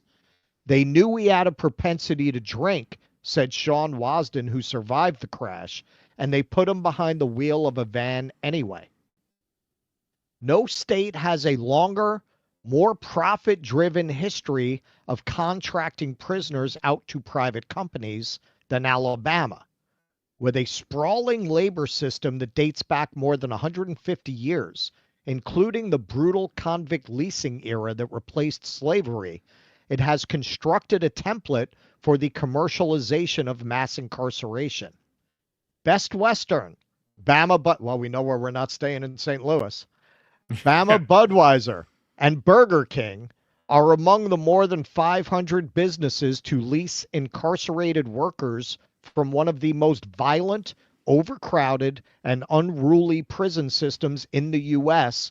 in the past 5 years alone, the Associated Press found as part of a 2-year investigation into prison labor. The cheap, reliable labor force has generated more than $250 million for the state since 2000 through money garnished from prisoners' paychecks. Most jobs are inside facilities where the state's inmates, who are disproportionately black, can be sentenced to hard labor and forced to work for free doing everything from mopping floors to laundry.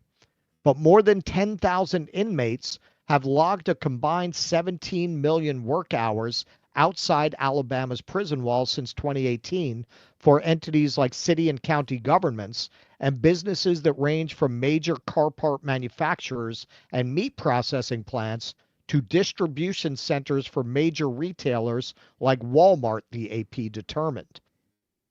While those working at private companies can at least earn a little money, they face possible punishment if they refuse, from being denied family visits to being sent to higher security prisons, which are so dangerous that the federal government filed a lawsuit 4 years ago that remains pending, calling the treatment of prisoners unconstitutional.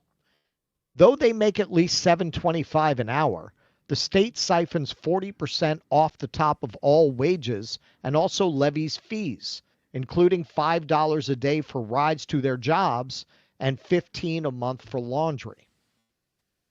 Turning down work can jeopardize chances of early release in a state that last year granted parole to only 8% of eligible prisoners, an all-time low and among the worst rates nationwide, though that number more than doubled this year after public outcry, from 4% to 8%. Wow. That had a lot of impact there. It is a symptom of a completely, utterly broken system, said Chris England, an Alabama lawmaker pushing for criminal justice reform. Many prisoners work 40 hours a week outside their facilities and then get weekend passes, allowing them to go home without any supervision or electronic monitoring. So when prisoners are then told they're too dangerous to be permanently released, England said, it sounds like another way to create a cheap labor force that is easily exploited and abused. Obviously, this is slavery. This is slavery by another name. Exactly. Yeah. I mean, it's really not an exaggeration to say that. Of course. Well, and they, over the years with prisons, they've brought in private phone companies that jacked up all the prices on making phone calls to outrageous levels. This is the way that people are treated in prison is a hyper exaggerated version of the way workers are treated in general. This is how capitalism treats people who have absolutely no power whatsoever. Have no power to protect themselves, defend themselves, secure their human rights. This is how the system treats those people. Exactly. Arthur Tomey, who has worked at various private companies over the past 6 years, said he was denied parole in 2022 after losing his job at KFC, where he had complained about his low wages. A full-time cook, he was upset that even teenagers working the register were out-earning him despite the fact that he had worked there for over a year. Tomey is one of 10 current and former prisoners who filed a class action federal lawsuit last year against state officials, local governments, and businesses like McDonald's and Wendy's franchises, contending they perpetuate a system of forced labor akin to a modern-day form of slavery that keeps the best workers from being released. Quote, if you're good at your job, they want to keep you, right? I mean, unbelievable. For a lot of these jobs, the attitude is the same. If you don't meet our expectations, we'll just call for somebody else, Tomey said, while on a 48-hour home pass at his mother's house. I'm grateful to come out and work, but I ain't coming here to be a slave. Kelly Betts of the Corrections Department defended the work programs, calling them crucial to the success of inmates preparing to leave prison. Yeah, you know, you really got to work a long time at that KFC before you're ready to take a job in a KFC when you get out. Right. You need 5 years to master those skills. But she acknowledged that even those sentenced to life without the possibility of parole are eligible for so-called work release jobs. That's because in Alabama, the department determines which prisoners are employed off-site largely based on how well they've behaved behind bars instead of what put them there. Those working among the civilian population include men and women with records for violent crimes like murder and assault. Many are serving 15 years or longer. Quote, many choose work to being confined to a facility all day, Betts said. In many cases, it is a matter of quality of life, but ultimately the inmate chooses and is not penalized for non-participation, unquote. Well, according to the reporting, they are. Alabama's lockups are chronically understaffed, and it's not unusual for prisoners to work outside their facilities without any correctional oversight. And in some cases, there is no supervision of any kind, which has led to escapes, often referred to as walkaways. All right, so this is really a caricature of the state eating itself. They're all they want is to profit from these prisoners, and they're so greedy they won't even pay to properly supervise the prisoners. They will understaff the prison and exploit the prisoners at the same time. Now, I tried to put this in a more prominent position tonight. It's always down there. A lot of our audience will have read this. If you haven't, I would really recommend it. Michelle Alexander's The New Jim Crow. It's all about how after slavery, the 13th Amendment, which abolishes slavery except as punishment for a crime, wound up functioning, particularly in the former slave states, as a way to maintain slavery under another name, which still goes on down to this day. That's what's so dystopian about it. You have these modern corporations. That's just naming off a few. In previous reporting that she's done about this, that we covered actually, I think, on Jimmy's show. She talks about Tyson Chicken and all of these other big corporations that have prison labor in their supply chain. You know, when I went to the Dissident Dialogues, they were very, very concerned about the possibility that there might be Uyghur labor in your food supply chain. But strangely, they didn't mention anything about the slave labor in our own country. They didn't say anything about that. It must have been an oversight. They had a whole display about the Uyghurs. They didn't have any displays about prison labor in the United States. Yeah, it just goes to show you it's certainly not about rehabilitation. I mean, they call them correctional facilities. That's the biggest joke there is, right? It's a correctional facility, right? It's not even about punishing criminals. It's not even about keeping the public safe. You just said, what did the last thing say there? You have walkaways, right? Right. They just want to use them for labor. It is slavery. I mean, that's just simply what it is. They don't even want to spend money to make sure they don't escape. Right. That's the level of greed exactly we're talking about. How they escape, whatever. Right? We'll find them. We'll find them. Or we won't. Too bad. I know we're supposed to keep them in here to protect the public, but actually what they're in here to do is work for free, for cheap. Right. I mean, it's just psychotic, and it just shows just an absolutely psychotic approach to humanity, I would say. I mean, it's really as blanket as that. I mean, you have to just have no respect for humanity whatsoever. Well, they don't. To oversee a system like this. They don't, and the system is designed not to. If you've ever, and I rarely have, because as soon as I had the experience a few times, I ran like a thief.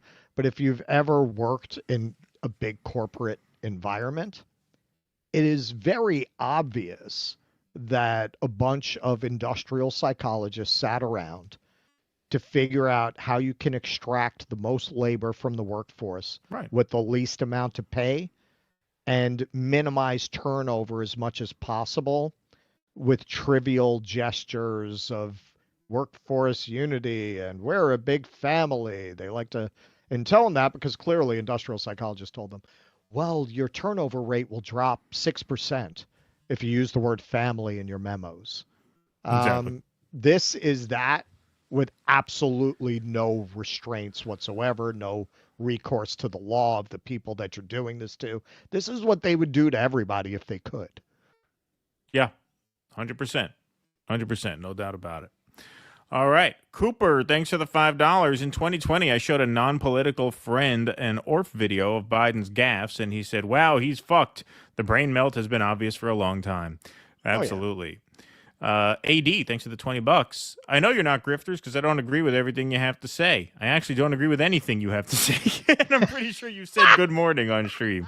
Anyway, love the show. Thank you, AD. Appreciate that. Thank you. Not only do I not agree with everything, I don't agree with anything. Come to think of it, neither do we. Come to think of it, you're the dumbest fucks on YouTube. Basil Beshkov, thanks for the $20. Appreciate that. Will President-elect Trump become president-eject on January 6th? I somehow doubt that, Baz. I know people are asking about that. I don't think the libs have it in them. I really don't. Mark Pugliese, thanks for the $10. Okay, my dudes, here you go. Thank you, Mark Pugliese. All right, we got a big one from Landrew. A really big one from Landrew. How big? $500 from Landrew. Oh, shit. Now you're making us feel guilty. We're doing a very anti-capitalist show, and when you do that, you're giving us a complex now. But thank you. That is extremely generous of you, Landrew. Let me read this, and then we'll get you your I am Landrew. Landrew is dead. There we go. Thank you, Landrew. That's very kind. That's very kind. Thank you for attending Workers Strike Back. Kiss Shama for me as a member of WSB. Free Palestine. All right. I mean, we don't want Russ to get me too, but I'll tell him. We'll have to tell Shama. We're like, look, the guy gave us $500. Shama seems like the kind of woman who would fuck you up. Yeah. I mean, we'll just have to explain. He gave us $500. Yeah. And asked us to. We didn't really have a choice. It's for the cause. Yeah, we didn't have a choice. we had no choice. La causa. Yeah, right, exactly. Well, that's extremely generous of you, Landrew. Thank you very much. We humbly thank you. Benjamin Franklin, thanks for the $9.99. Feel I should maybe talk to you, gents, if you're interested. RN, registered nurse and worked for a hospital getting money from insurance and for insurance as a case manager. Been on every side of it in my 20-year career. Yeah, send us an email. For sure. AD, thanks for the $20. I hear that a housekeeper caught a glimpse of Horsehead in Cenk's bedroom and not in the Godfather way. Ha, ha, ha, ha. Good one. Thank you. Helmet Head, thanks for the Rumble rant. $5 on supporting podcasts and skateboarding. A multi-decade push to support local skate shops and skater-run companies has created a long-lasting independent care marketplace. Worth it. Thank you, Helmet Head. Appreciate that very much. When Russ calls Cenk a chunk, I think he calls him Cenk. Yeah, it always makes me LOL. I don't say chunk. Yeah, I remember but you say Cenk like you pronounce it CH instead of Cenk. Yeah, I say Cenk. Yeah, I say Cenk. Yeah, especially since Cenk looks like and is dumber than Sloth. Goonies reference. Merry Christmas, everyone. Thank you, 007. Appreciate that. Eric Husso, so do you think President Blinken and VP Sullivan are going to start a war with Iran now that Syria has fell before January 20th? Don't know, man. Time is running out. We will see. We will see. Don't put anything past them. Sarcastically, I'm almost against for-profit prisons unless it's used to lock up the rich and powerful, dictatorship unless it's to destroy the establishment, and the Luigi method unless it works. Thank you for that. I learned about roaches, Biden 71. I like the black kids jumping on my lap. Biden, June 13th and 20th. Thank you. Appreciate that. Let's see. What a crazy world we live in that Trump's greatest legacy will be coining the phrase and waking up Americans to fake news. At least he can take credit for that one. Thank you. Thank you. Charles, yeah, good point, Charles. Absolutely. Good point, Charles. Okay. We now have a pretty big segment coming up. But before we do that, why don't we hear from our friends at Rumble Premium? Because, like I said, a good way to support the project is to support free speech platforms. So this sponsorship is from Rumble, and it's incredibly important to the survival of the company.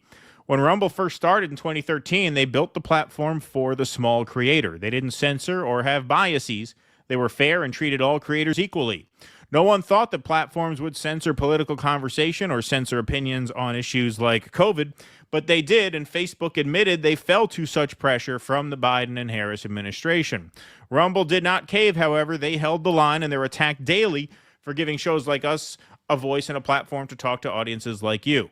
They're attacked in corporate media, attacked by governments like France. They're attacked from brand advertisers who refuse to work with them. Corporate America is fighting to suppress speech, and Rumble is fighting to preserve it but Rumble won't survive with brand advertisers alone, as they don't get much of them. Now, watching our show on Rumble is the most they can ask from you, but if you really believe in the fight and you have the means, one way you can help Rumble survive is by joining Rumble Premium, which is the ad-free version of the Rumble platform. So join the community that believes in the First Amendment and believes in our human right to free speech. Rumble is offering $10 off with the promo code STUDIO when you purchase an annual subscription. Go to rumble.com/premium and use promo code STUDIO. Like I said, if you have the means and believe in the cause, now's the time to join Rumble Premium. If you don't have the means, we are, of course, just happy if you watch us on the platform. All righty. Well, there we go.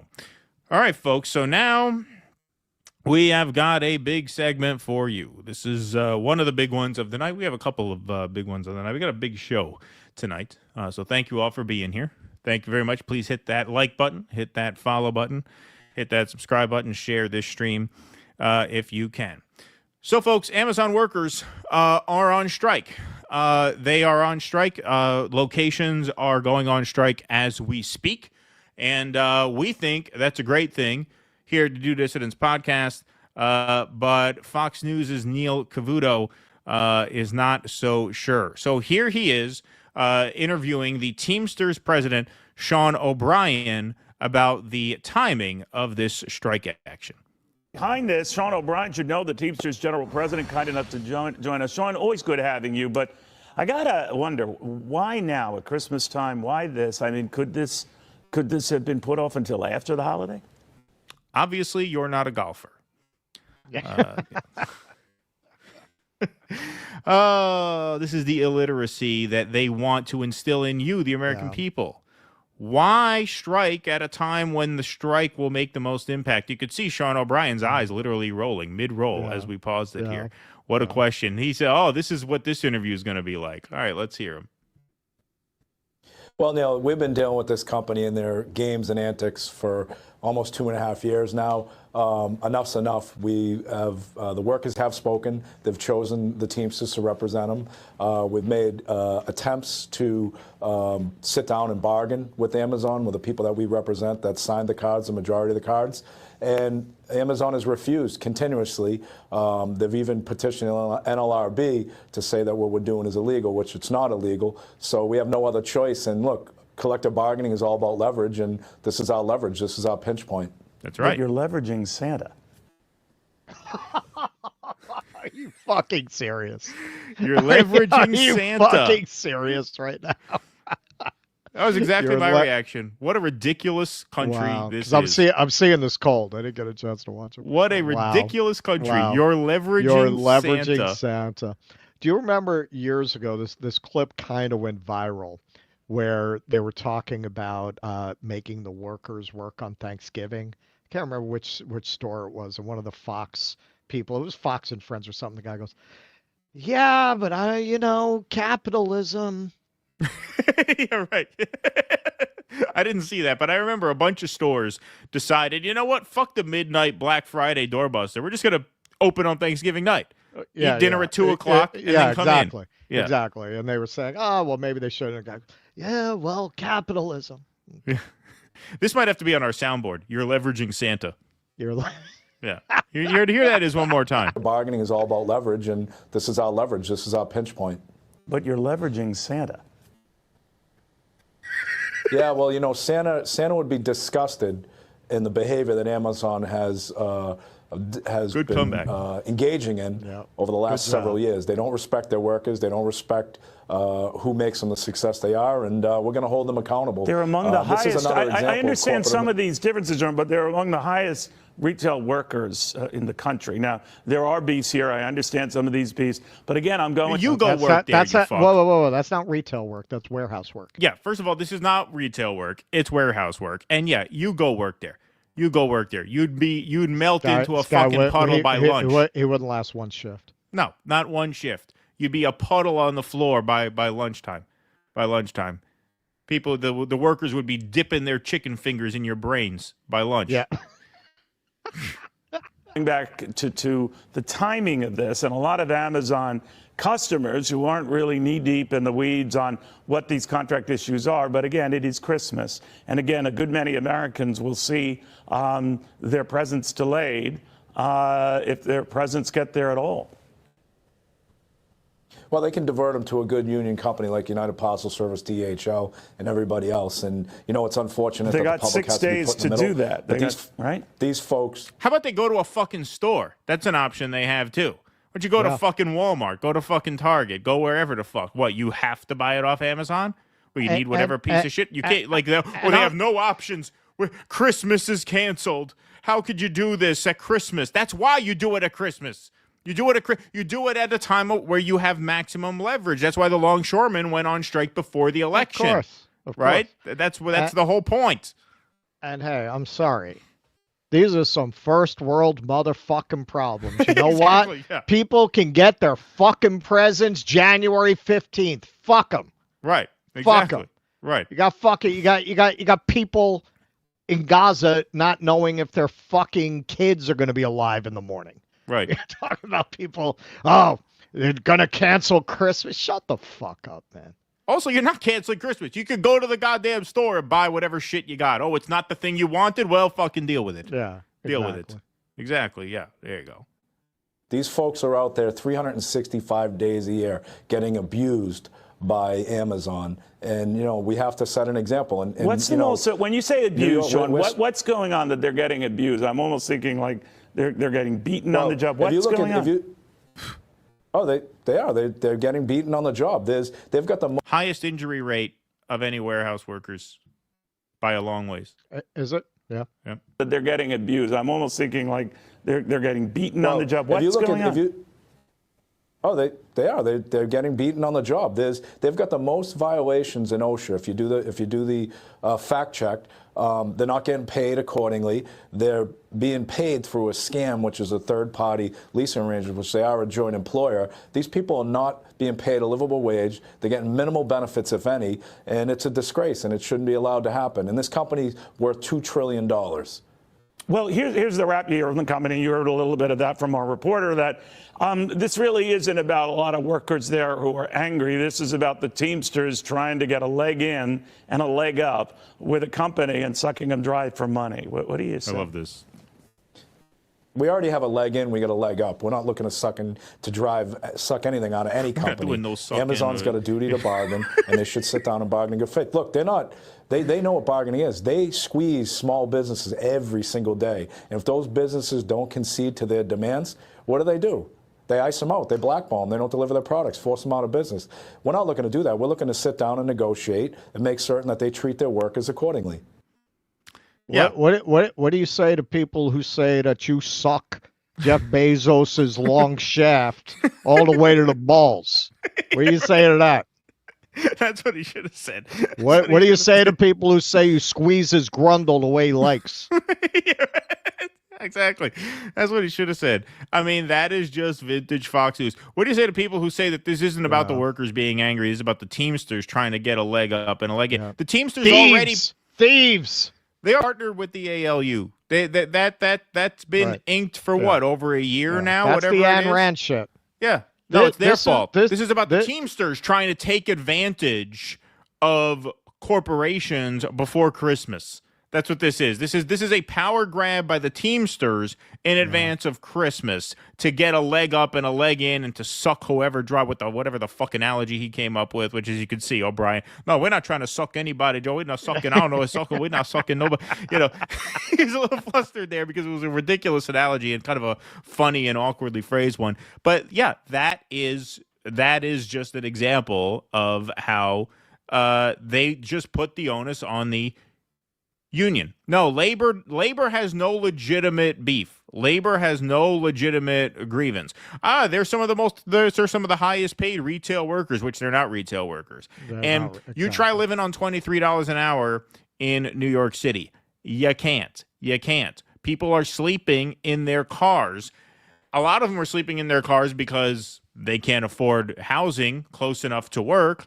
And the ones who can afford housing close enough to, within a sort of commuting distance of the job, it's not worth it for them to go home, because in order to afford to live and work at a Staten Island warehouse for $20-something an hour, you got to commute so far in and out. You got people with 6-hour round trip commute times to work a 12-hour shift. So you do the math, man. You do the math. What time do you have other than you? If you drive all the way home, you're going right to sleep anyway. And then you're waking up for a 3-hour commute back in for a 12-hour shift. There's only 24 hours in the day. So that's also why you have a lot of people sleeping in their cars. And you're going to say, well, these workers have it great. They're some of the highest paid workers in the business. And so it can't be that they have a legitimate complaint with management. It's that you, the union, are trying to get a leg up and a leg in. I mean, that is just incredible. And he did pretty well there. He schooled him pretty good. He handled it well. You know, you watch this, you say, I kind of miss the Jimmy Hoffa days. Right. You know, maybe you should be more supportive of unions. Yeah. Maybe it would be healthier for you to support the union efforts, and healthier for everybody. Maybe healthier for the CEO too. Yeah, maybe healthier for everybody involved. I think statistics show CEOs who do a contract with the union have a much longer lifespan than the ones who don't. Yeah, exactly. Say what you want about the mafia. They had these guys running scared. Yeah, indeed. That is pretty astonishing. That is pretty indicative of what you see coming off of Fox News whenever there's a labor dispute. This is why you have blue collar people talking that like is peasants. Vintage Fox. Well, that's exactly why. That's exactly why you have them workers getting angry about an increase in the minimum wage in California. It just boggles my mind. It boggles my mind. How brainwashed do you have to be? Yep. Indeed. All right, we got much more of this Amazon worker strike that we're going to get into in just a second here. Let's see here. Eric Main says, future headlines now. Retired Joe hospitalized after mauling by retired first dog commander after mistaking him for a girl and sniffing his fur hole. Comatose Joe later heard mumbling, "Round 2, corn pop." Thank you, Eric Mains. Appreciate that. Howie Brown became a YouTube member. Thank you for that. Mr. Fancy Pants says, tapping into the OnlyFan budget, but here you go, fellas. Thank you, Mr. Fancy Pants. Appreciate that. Thank you. David Santucci. I hope you didn't watch that 100-man thing. That sounded pretty nasty, man. Oh yeah, no. Sorry. If you saw the documentary the guy shot, I saw a little clip where the guy who looks pretty clean cut and earnest, the guy who did the documentary, right? He goes in the room where she'd had the sex, and like just the smell of it, he gags. Oh, interesting. Yeah, that sounds pretty terrible. David Santucci, thanks for the $50. Let's have a cowbell for David. Appreciate that very much. Thank you, David. Says, some early Hanukkah gelt for my 2 favorite parasocial friends. Thank you, David. Appreciate that very much. All right. I once I got old enough to really think about it, because part of the Hanukkah tradition, for those who don't know, is they give these little netting bags of foil wrapped the coins, gold chocolate coins. Yeah. You are aware there's this cliche about Jews and money, right? So maybe on your main holiday competitor to Christmas, don't hand out chocolate money. Chocolate gold, yeah. Probably not the best look. Cenk will star in Raging Bull 2, Raging Bullshit. No fighting, just yelling and eating. A redemption by Ozempic. There you go. Thank you very much. Appreciate that. Sultan Erdogan needs to flood Syria with his army ASAP before the U.S. and Israel figures out a way to stop him. Turkish army is the only effective big army in NATO. Once in, there's no pushing them out. Thank you, Sparky. Nina Kant, why would corporations ever want to pay living wage when prison labor is practically free? Exactly. Yep. Thank you, Nina. Appreciate that very much. All right, folks, here comes the big one. Of course, Amazon is on strike, and the Queens location was greeted by the police when they initiated their strike action. NYPD arrests workers during historic Amazon strike. This is by Luis Feliz Leon, who did a great report. He was obviously on the ground, did this report for In These Times, and so we're going to learn about this here. On December 19th, thousands of Amazon workers organizing with the Teamsters launched a cascade of unfair practice strikes from coast to coast at the logistics giant. At the picket line in Queens, New York, police arrested and released Anthony Rosario, a Teamsters organizer, and Yogersnin Cardenas, one of the striking workers, and then threatened mass arrests before breaking the line in two to allow vans to go through. So the strikers tried to stop the scab vans from going through, and the cops ushered them out of the way. So this is one of the tweets here. Workers demanded the cops release the arrested Amazon driver, shouting, "Let him go."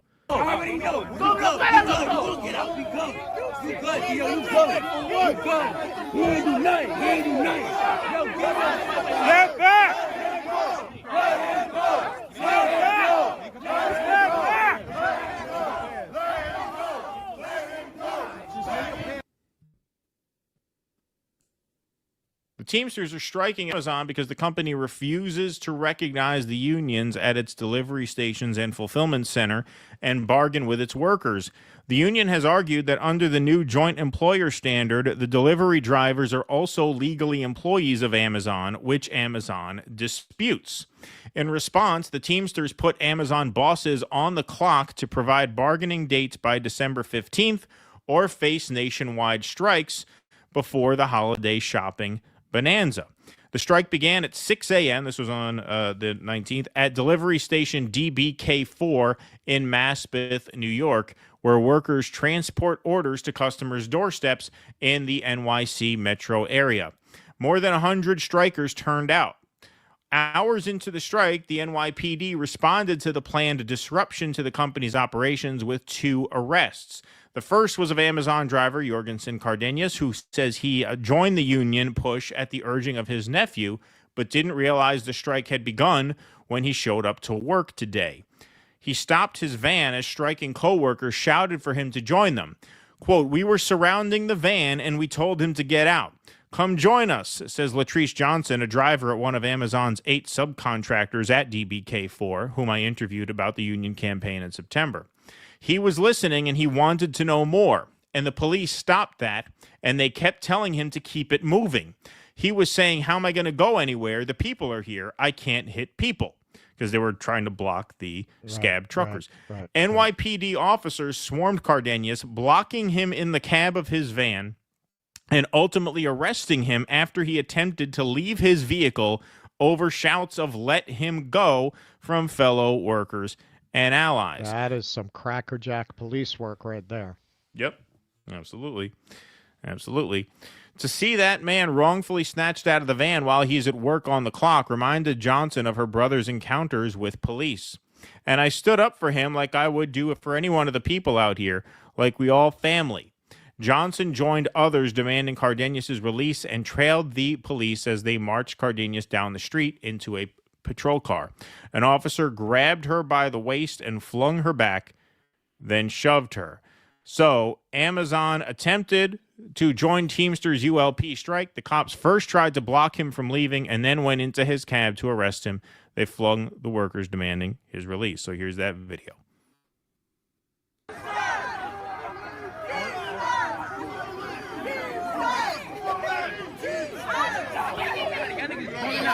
Why are you flinging her like that, bro? Yeah.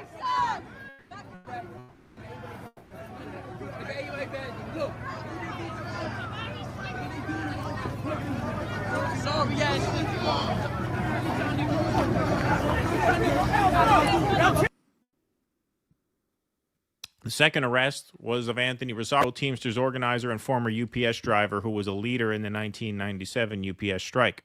Rosario says he and the workers were complying with police officers' demand to let one truck through every 2 to 3 minutes. When police began trying to let more trucks through, he says he continued to walk and, they just decided to arrest me. So at the end of the day, they're violating not only our First Amendment rights, but they're violating all the workers' rights on this picket line.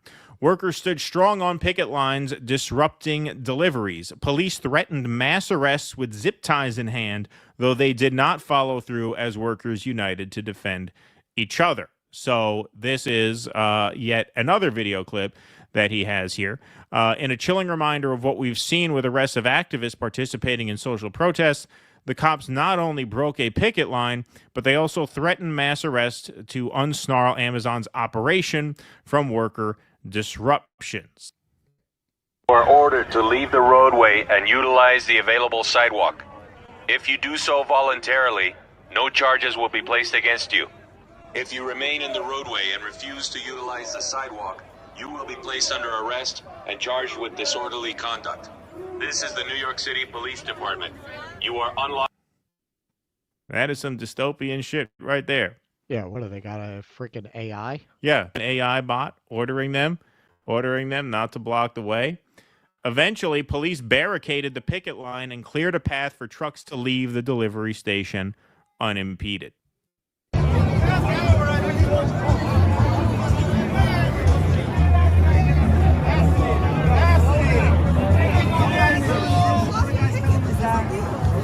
So those are the scab drivers getting kind of cursed out as they go by. Yeah, look at that. I hope when you collect that genuine, your benefits and everything. Yeah, don't worry, bro.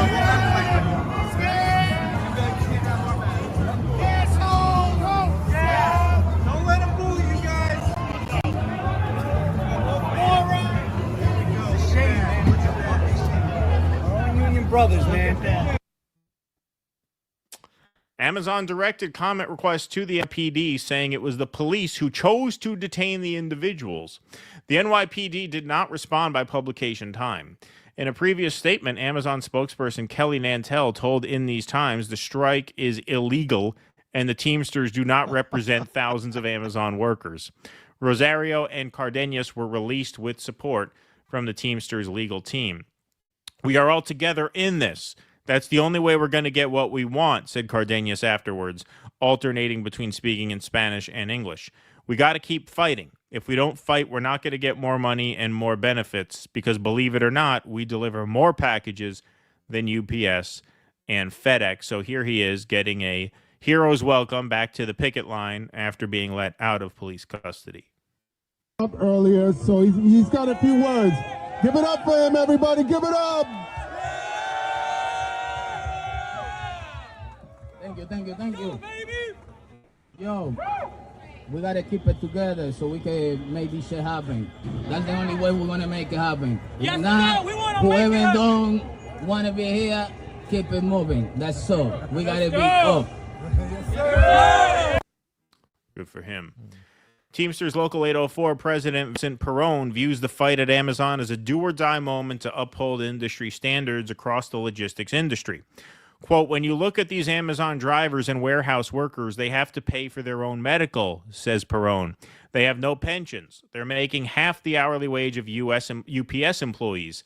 Big part of that is because UPS has one of the strongest and most established unions in the business. UPS and FedEx used to dominate the industry.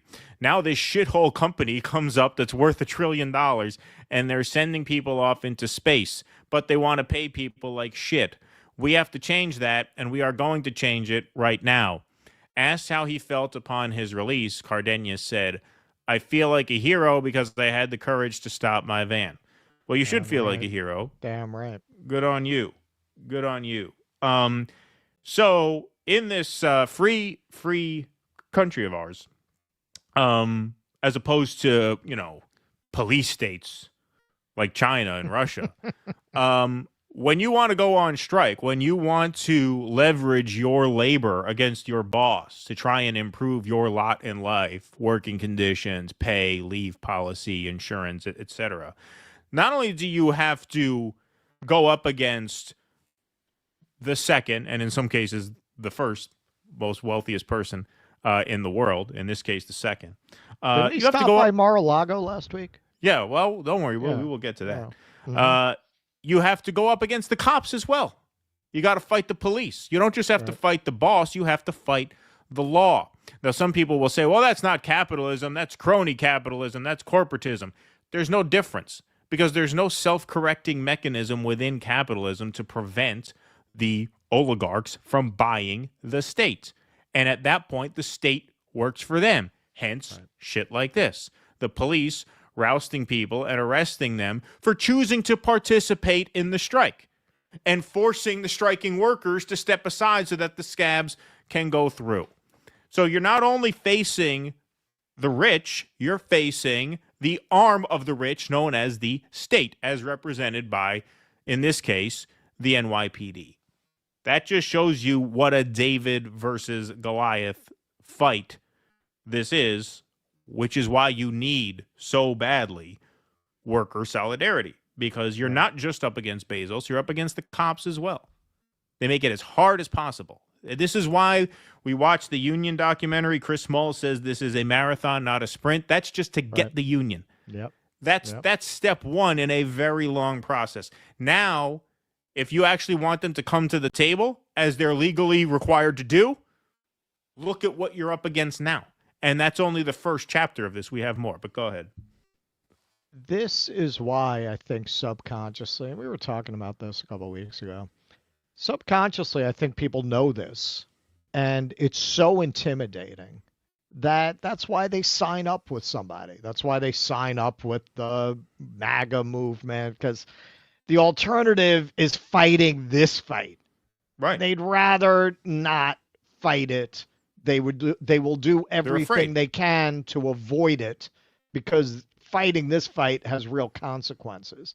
Yeah, as long as you align with some kind of a powerful faction, you've got some kind of protection, right? You're a member of some kind of gang.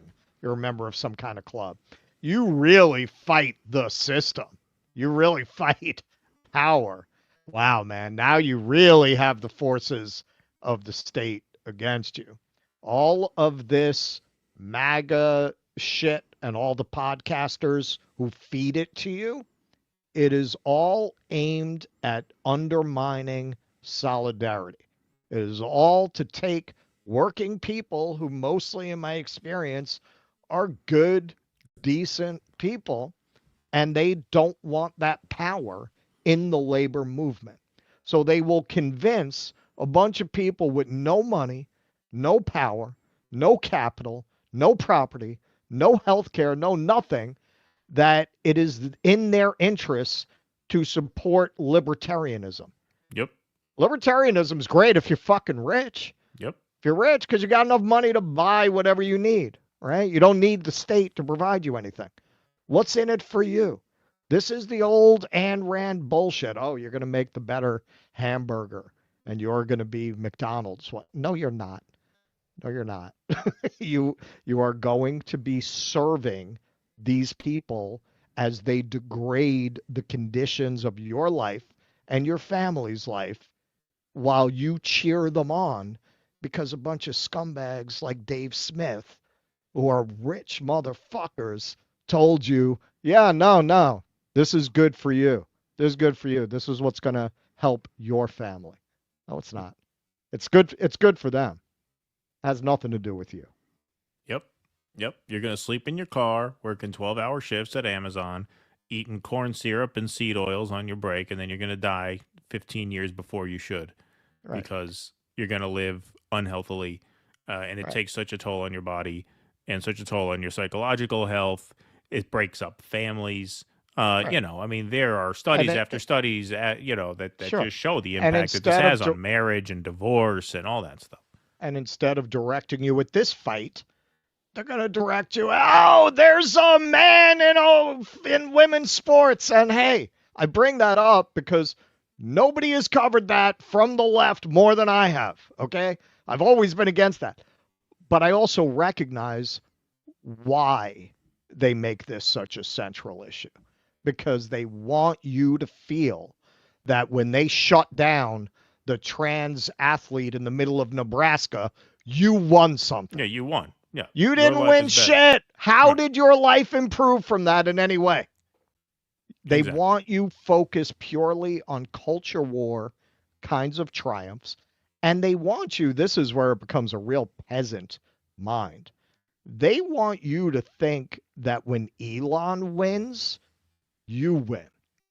Yep. And you don't win shit. He wins. You don't win. They get rid of a regulation that Elon wanted to get rid of. I promise you that's going to happen. Yeah. And they're all going to you're going to have all these working people. See? Yeah. See? Yeah. What did that do for you? Nothing. All right. Well, we just showed you the police intervening to disrupt the strike at the Queens warehouse. Now we're going to show you some direct action on Amazon's part against the striking workers. So these are 3 videos embedded in 3 tweets. For simplicity's sake, I just kind of mashed them all together. But to give credit where it's due, Teamsters Local 804, Breakthrough News, and John Molera put out these 3 videos that show Amazon flooding out the strike headquarters, so to speak, flooding out the strike tent, literally. This in frigid weather. In my neck of the woods, it was single digits today. You're talking about sub-freezing temperatures where they did this. So here's 3 videos cut into one.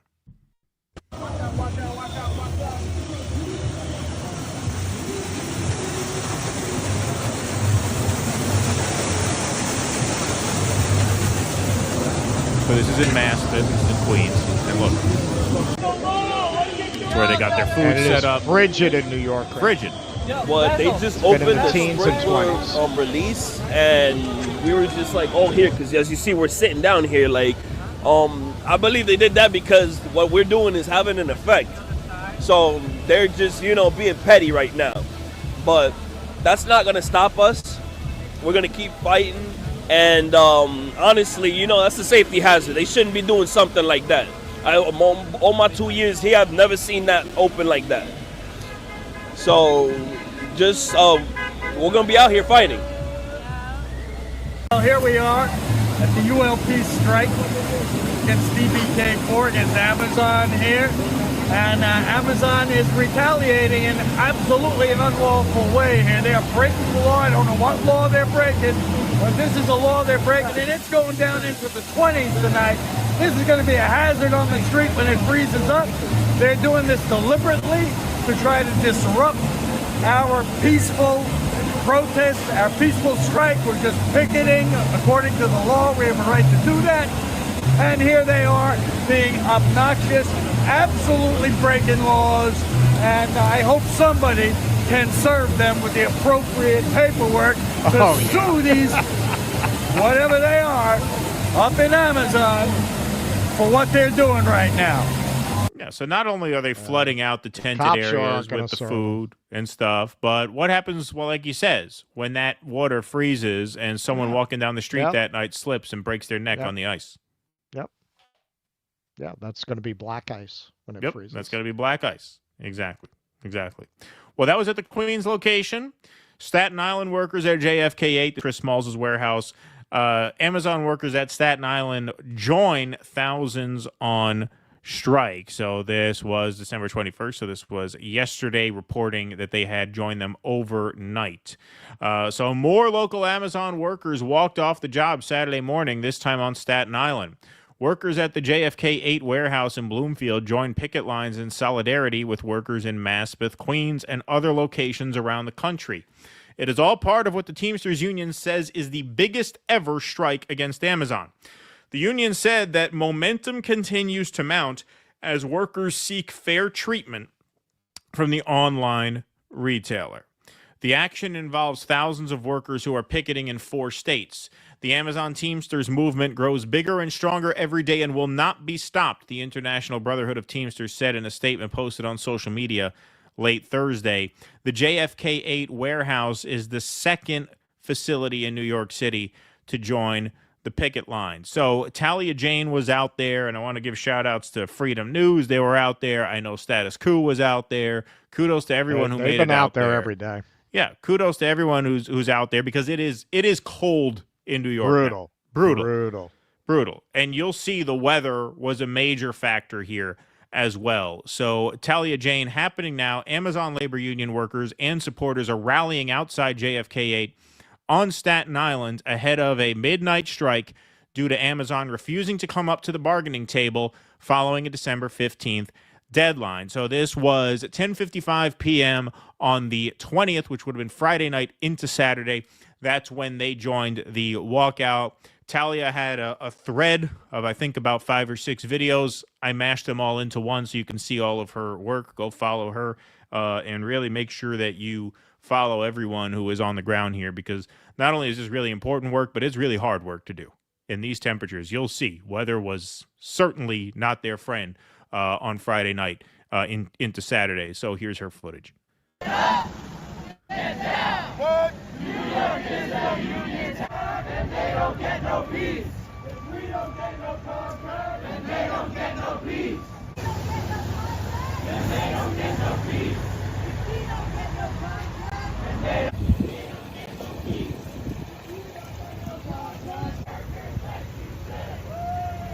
You can see that snow blowing in the winds, cold and windy. Yeah. That was last night.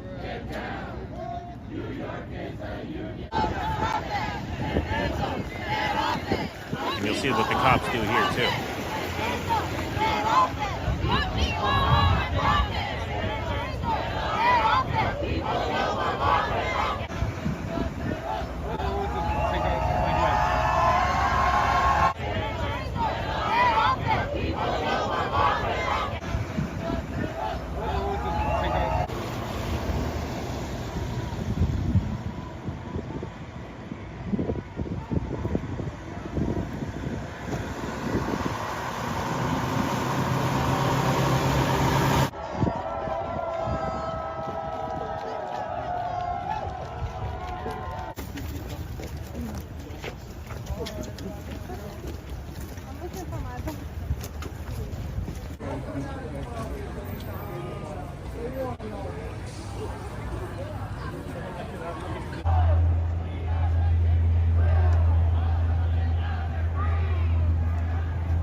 Pick up the drone. I don't know if that's an alien or if that's Amazon's drone.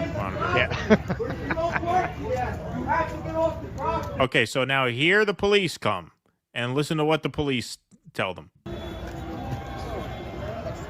in the property, but if you don't work here, you have to get off the property or you're trespassing. All right?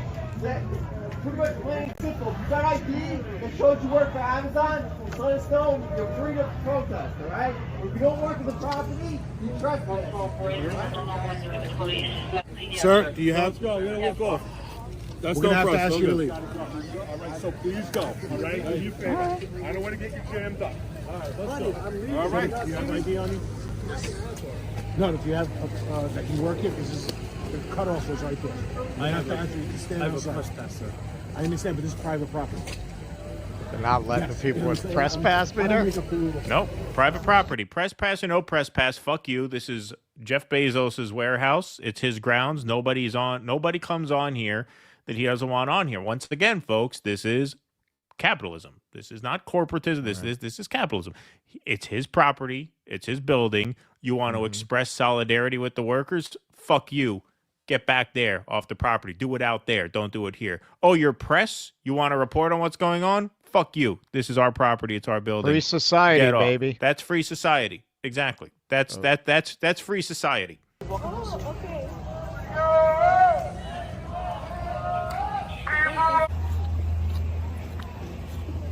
They're the press. See? So now they're not allowed to get in there. They can't report on that. They can go across the street. They're shooting from a distance. Yeah. What do we want? Folks, you gotta back up. And he's still chasing them out. They're still chasing. What do we want? They're across the street. What do we want? See, this is what sets us apart from China. Yeah. Right? We have freedom of the press. We have a tradition of open debate. And we are unstoppable. Thank you very much for all of you coming and supporting their wonderful, noble cause. And God bless all of you.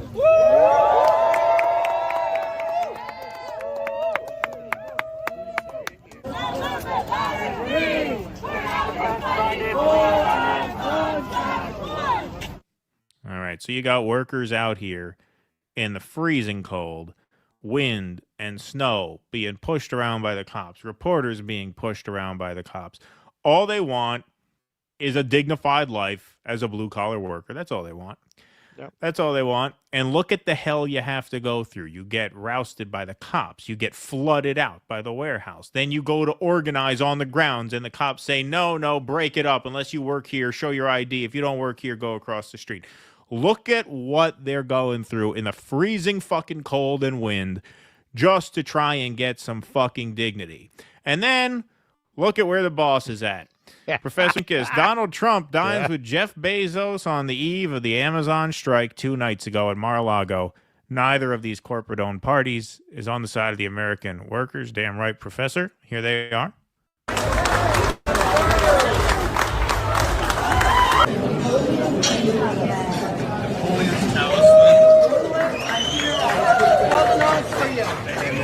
To be fair, I hear she cost him a pretty penny. Yeah. Well, there was a report that he was going to marry her at a $600 million wedding, but he said like not Pretty true. Woman. He says it's made up. Exactly. Washington Post, his own outlet, reports Jeff Bezos and Donald Trump meet for dinner at Mar-a-Lago, joined by Elon Musk. President-elect Donald Trump had dinner Wednesday with Amazon founder Jeff Bezos, who owns the Washington Post. Yes, thank you for that. Full disclosure. At Trump's Mar-a-Lago estate in Florida, and the two were joined by billionaire Elon Musk, a Trump transition team spokesperson confirmed. The meeting marks the latest trek by tech executives to Trump's home in South Florida to appeal to the incoming administration, including Silicon Valley titans who spurned Trump in his last term. Musk has been a frequent presence at Trump's side, advising the president-elect on federal spending and tech policies. After feuds during Trump's first term, Trump and Bezos have both noted their recent evolving relationship. Trump told reporters Monday that he has noticed that tech executives are friendlier to him. One of the big differences between the first term, in the first term everybody was fighting me, Trump said.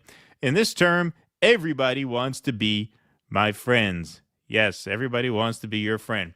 Now, the way a lot of the media is reporting this is that Elon crashed Trump's Jeff Bezos dinner at Mar-a-Lago, mocked as deranged. The jealousy bone might appear to have bitten Elon Musk Wednesday as he reportedly crashed the widely publicized dinner between President-elect Donald Trump and Amazon CEO Jeff Bezos. Trump's Mar-a-Lago hosted the dinner for the politician and billionaire, but the two didn't have privacy for long before Musk appeared. According to the New York Times, the ex-CEO was not initially expected to be part of the dinner, but joined as it was underway. There's like a Harlequin romance for people with a really weird fetish. Yeah, right, exactly. Yes, exactly. Reactions online to the apparent power move were swift and cutting, with late-night hosts and social media commentators mocking Musk as deranged and creepy, among other unflattering conclusions. The tech mogul was dragged up and down, with many saying it seemed like he was worried about his ongoing bromance with the president-elect. This 2-week bromance is going to fall apart more spectacularly than any in history, journalist and author Seth Abramson wrote on Blue Sky. Elon Musk is so deranged and creepy and such a clueless stalker that he actually crashed a private dinner between Donald Trump and Musk rival Jeff Bezos. I can't imagine how livid that made both Trump and Bezos. See all of the soap opera bullshit? Yeah. All of the soap opera bullshit to try and make it look like, these are actual, rivals, right? He continued his post. What it also confirms is that Musk not only has no boundaries and believes himself Trump's superior, but has no intention of permitting any other plutocrat to squeeze more juice out of Trump than him. Showing up at that dinner uninvited is a power play intended to cow both other oligarchs and Trump. Musk's choice to crash Trump and Bezos' meal was a dinner bell to the various late-night hosts out there as well. Just about every single one of them had a joke or two to crack at Musk's expense this week, with Seth Meyers warning Trump he got cable guide, a reference to the 1996 Jim Carrey stalker comedy. So, unfortunately, we can't show you any of those videos because they will all copyright claim us. But, yeah, there was a lot of hay made out of, wow, the rivalry between Elon Musk and Jeff Bezos and how Elon's ego has been injured and threatened by Jeff Bezos. And we got into this a little bit in the last time we actually talked about this, this perception that well, Jeff Bezos is trying to horn in on our club by infiltrating the dinner, and Elon went and cockblocked him, and isn't that great? Well, this will give you some insight into just how at each other's throats they are. This is reporting from November 19th of this year, just 1 month ago. Elon Musk's SpaceX and Jeff Bezos' Amazon agree on something. They're both suing the National Labor Relations Board, claiming it's unconstitutional. Yes, that's correct. Attorneys for Amazon and Elon Musk's SpaceX argued in a federal appeals court Monday that the National Labor Relations Board's structure is unconstitutional, advancing a legal fight that may last into the Trump administration, where Musk is expected to oversee bureaucratic cost-cutting. A panel of 3 judges at the 5th U.S. Circuit Court of Appeals in New Orleans heard separate oral arguments in the SpaceX and Amazon lawsuits, which the 2 companies initiated after the labor agency filed complaints against them in disputes about workers' rights and union organizing. A ruling in favor of the companies could immensely diminish or paralyze the nearly century-old agency, which is tasked with enforcing labor laws and settling labor-related complaints workers lodge against their employers. The issue may eventually reach the U.S. Supreme Court, which has a conservative majority and has issued rulings curbing the power of government agencies. SpaceX, Musk's space technology company, filed its lawsuit against the NLRB in January after the labor agency accused the company of unlawfully firing employees who wrote an open letter critical of Musk and of creating the impression worker activities were being surveilled. Among other claims, the company argued in its complaint that agency proceedings deprived it of the right to a trial by jury. Musk, the world's richest person, has become more influential in the past few months after pumping an estimated $200 million through his PAC to help elect Donald Trump as president. Amazon's lawsuit against the NLRB is tied to the company's objections to a union election that took place at a warehouse in New York City in April of 2022. The retail giant has accused the agency of improperly interfering in that election, partly by bringing a lawsuit against the company to reinstate a fired organizer close to when voting began. The Amazon labor union ultimately won the election to represent workers, but Amazon has refused to come to the negotiating table. So you see, that is why Elon and Bezos and Trump dined at Mar-a-Lago. They are not rivals. They are not at each other's throats. You are their rivals. You know what I bet they talked about a little bit at that meal the other night? This. I bet they all talked about their lawsuits against the NLRB, since they have that in common. They're both fighting the NLRB at the same time. You know what I bet was much less likely to have come up? The woke mind virus. I bet they didn't mention that very much. I bet they didn't talk a whole lot about who pisses in what bathroom. I bet they hardly mentioned that at all. I think they talked about this lawsuit. I think this came up. And the soap opera around this, the coverage of this, is to get you to believe that they're rivals, that they're at each other's throats, in the gamesmanship of this. It's a distraction. They want you to think, me no like woke mind virus, me like Elon. Elon, my billionaire. Bezos, woke billionaire. That's what they want you to think. That's what they want you to think. Well, this is like the peasants speculating on the doings at the court of Versailles. Oh, I heard that there was quite a tiff between Lord Bezos and Lord Musk.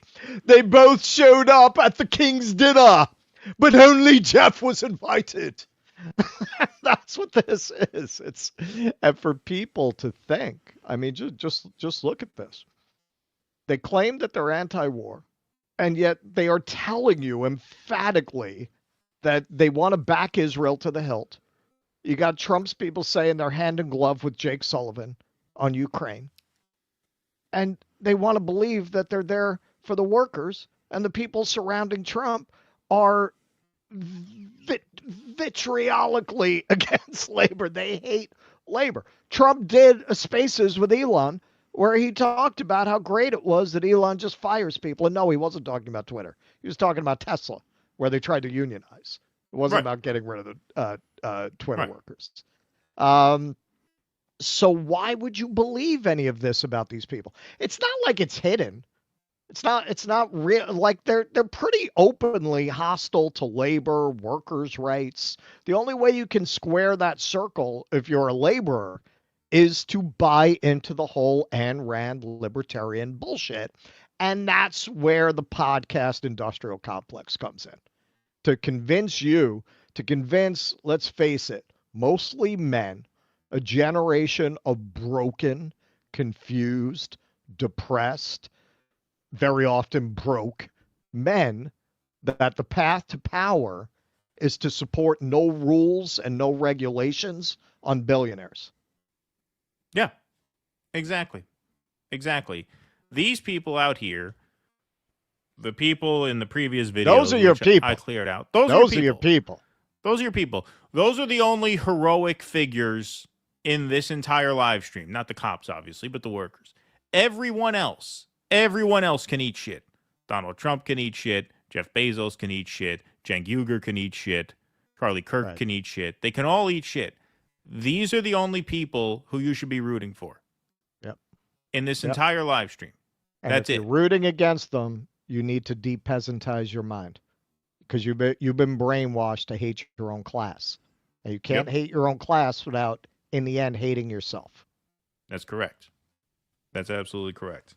And it is just, it's inspiring to see people out there in the snow and in the cold. This is why I say we're not black-pilled. I'm not telling you to have no hope. There's your hope right there. There's your hope. Exactly. And you talk about the podcast industrial complex. We do these segments knowing full well that they're not going to get the same number of clicks as, oh, look what an ass Cenk Uygur made out of himself, right? But you have to do it anyway. Right. You have to do it anyway. Well, that's the point of being here. Yeah, that's the point of being here. Exactly. That's it. I never understood, when I started directing, when I got out of college, I had already been directing on my own with my own money. I would take my student loans and produce shows with them and hope to make it back. When I graduated, I tried to work as a director for hire, and I hated it. I said, for this, I'll go be a lawyer or something. If I'm going to do something I hate, I'm going to get paid. Right. To do this and not believe in what you're doing, to do it for like clicks, there's a million things I'd rather do than do that. All right. Well, we're going to take some super chats, and we're going to do our patron scroll. While we do the patron scroll, just to Russ, a reminder, you got to upload the rest of those videos. You got to clear out your queue there. You're doing the Mexican. Yeah, I have that one. I have the meme. So our meme of the week is a homemade meme this week, and it's a video meme. It's a multimedia meme of the week, which I think you guys are going to enjoy very much. And it's very much in keeping with our previous segment here. Wilford Brimley, thanks for the $5. Pardon me. I'll buy you guys a beer when you get here to St. Louis. Oh, perfect. Also, know you'll be in North St. Louis, but you'll want to stay somewhere outside the city. Trust me. All right. Thank you, Wilford. Brimley. Appreciate that. I'm going to be there for a while, so I'm going to drive the family in. We're going to do a whole Weiss family road trip since I'm going to be gone for a while. I can't leave the family that long. And so, it's going to be a time. That is going to be a time for sure. Brad Gilbert, thanks for the $2. So does Mayor Adams have to do another perp walk? Yeah, let's see. Let's see about that. Time will tell on that score, Brad. Thank you very much. David Santucci, thanks for the $10, says the establishment grift is that you're not working class. You're just a temporarily embarrassed millionaire. Exactly right. That's exactly right. Okay. Hillary Hinton, there's definitely a Terry Gilliam film in that prison labor story. Yeah. Tell me about it. Thank you, Hillary Hinton. Appreciate that. I feel worse for that loved one of a murder victim being served their McNuggets by the killer who should just be rotting away in prison. You just can't make this shit up. Absolutely sickening. Thank you. Ken Minji says Candace Owens deserves credit for calling Israel's actions on Gaza a Holocaust. Absolutely. Yes, I saw she was on Piers Morgan a couple days ago. Thank you for that. Yes, I agree. Cavuto looks like a South Park character with that gigantic head of his. I pity his poor neck. Yeah, he does look like a South Park character. Round head, wide eyes. I think Wolf Blitzer looks like a South Park character, too. Thank you for that. All right. Jake, can we hit our supporter scroll, please? Thank you very much. A round of applause for Jake in the booth tonight. Doing a great job, as always. So, folks, if you'd like to support what we do here and get access to our special streams, call-in access to our Q&As, movie club nights, and special live event access, you can join our patron community at patreon.com/DoDissidents. You can also join our Substack as a paid member, DoDissidents.substack.com. Or you can join our locals. We're pushing the locals pretty hard there. DoDissidents.locals.com. If you're watching on Rumble right now, which 1,700 of you are, you can join our locals by clicking that bright red join button underneath the video player. Everyone else, you can go to DoDissidents.locals.com, where for just $5 a month, you get your name up on the show credits here. You also get call-in access to our post-show Q&As, which are every Sunday night on Rumble, including tonight, being that it is Sunday. We are going to be going to Rumble for the Q&A after the show, which we got a couple more segments on the show, but we're coming down the home stretch, so we'll all be heading over there shortly. You also get access to special supporter live streams. So we're doing a supporter-exclusive live stream tomorrow night at 8 o'clock, members only. We'll do about an hour's worth of content, and then we'll take about an hour's worth of calls from you guys. So that is tomorrow night at 8 p.m. We also do interactive film screenings, movie club nights. You also get live stream access to our pre-recorded interviews, our full-length pre-recorded interviews, which we have some in the works. Not for Christmas week, but starting next week. So you guys will have access to that. So you get quite a bit, all for just $5 a month, and you help support this program. It is absolutely vital to have members on board. And so you guys are the backbone of the show. We thank you very much for your support. If you would like to join, DoDissidents.locals.com, please, and thank you very, very much for your support. All right, Jake, thank you very much. We can take that off the screen there. Appreciate that, my friend. Let's see what else we got in here. Sparky, thanks for the $5. Iran has missiles proven easily to penetrate the Iron Dome. They're on the list exposed by General Clark. So should retaliate against Israel now before Trump's in office, or he'll take it personally. Yes, he will take it personally. Thank you. All right, my book of Russell wisdom is quickly getting taken over by Keaton's Everyman Wisdom. Why don't you go to a fucking store? Go to fucking Walmart, go to fucking Target, go wherever the fuck. Love it. There you go. Why don't you go to a fucking store? How about that? I went to a store today. I bought soap. I bought cookie dough. And what else did I buy? I forget. Bought something else. I did not get my Christmas presents on Amazon, especially with the strike going on. Yeah. I went down to the Union Square Christmas market. There you go. Support local crafters. Yep. Absolutely. Yep. First Queen Fire Dancer. Oh, no, wait, Russell. Why don't you suck Jeff Bezos' shaft to the balls? It's all fuck this and fuck that with you two nice young men just as well. Yes. Thank you. Appreciate that very much. Okay. We're a little rough. We're a little rough. Yes, we are. Hillary Hinton, the P in NYPD stands for Pinkerton. For fucking reals, yo. There you go. Thank you very much. Sparky, NYPD needs those scoopers like in Soylent Green to scoop up the Amazon workers. Yep, there you go. Thank you, Sparky. Appreciate that very much. Let's see. Snork Y2K, thanks for the $5. I live in a rural area without a Target, Walmart, or big store and use Amazon. I am okay with the delay and can wait for my new socks. There you go. That's the spirit. That's the spirit, Snorky. Appreciate that, Snork Y2K. I live in Manhattan. It's one of the last places left with like a preponderance of retail outlets where That's you can true. pretty much get what you want. It's not like I live in some small town where the big box stores eradicated everything else. Right. Tyson, thanks for the $10. Yeah, owning property is freedom. Your stance basically supports open borders. Freedom of the press doesn't mean suspending property rights. Every time you two, I lose respect for you. I'm sorry to hear that. All right, Eric Torres. Well, that's the peasant in you, my friend, because you could very easily make the law that if you have a public-facing business like Amazon, and there is a labor action, the press has the freedom to cover it because it is in the public interest. You see, you don't think that you, as a member of the public, have rights that supersede those of rapacious billionaires. That's what I call a peasant mind. You need to de-peasantize your mind.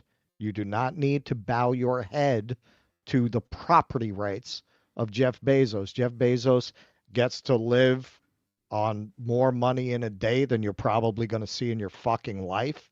Yeah, he can deal with a law that allows for press scrutiny of his labor actions. How about that? At his warehouse? Not even at his house. Not even at his house. You're not talking about having the right to climb his fence. Right. To his private residence. You're just talking about his warehouse. Business. Where there's a strike going on.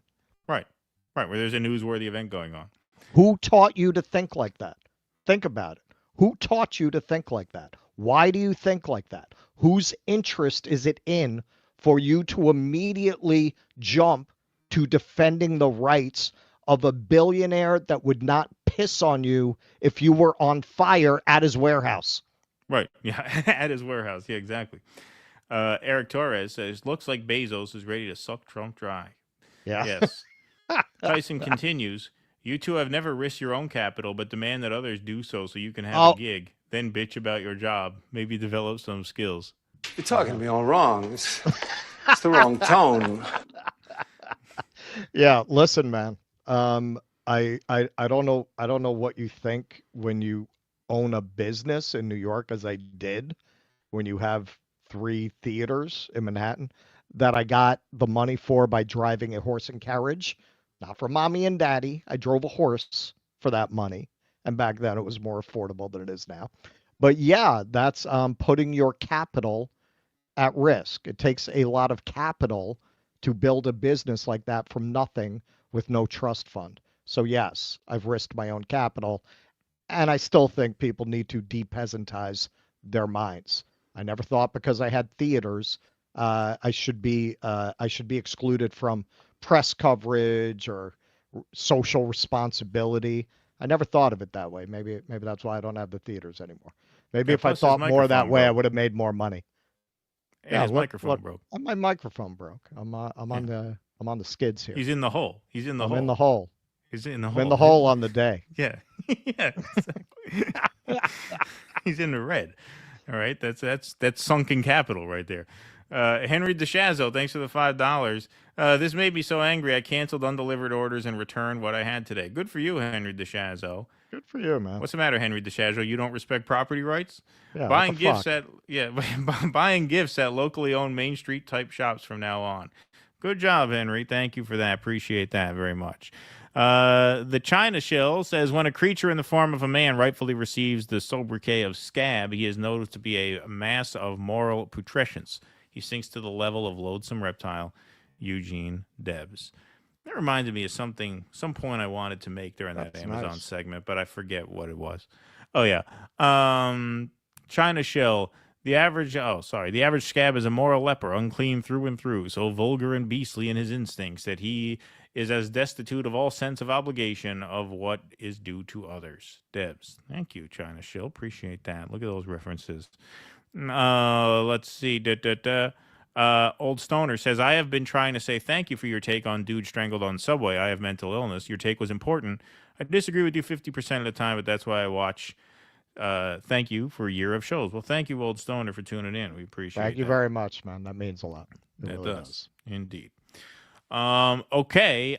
In Vestal, New York right now doing a delivery tractor trailer driver. It's supposed to drop to -1 tonight. Stay warm, gentlemen. Yeah, it is brutal. I don't know where Vestal is, but it's brutal here with single digits. Yeah, I've never heard today. of that.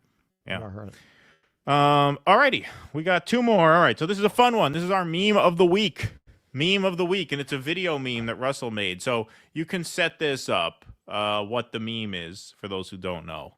Okay, a lot of you might be familiar with it. It probably had its peak during the pandemic. This was going around a lot. This is the meme of the laughing Mexican man being interviewed on the talk show.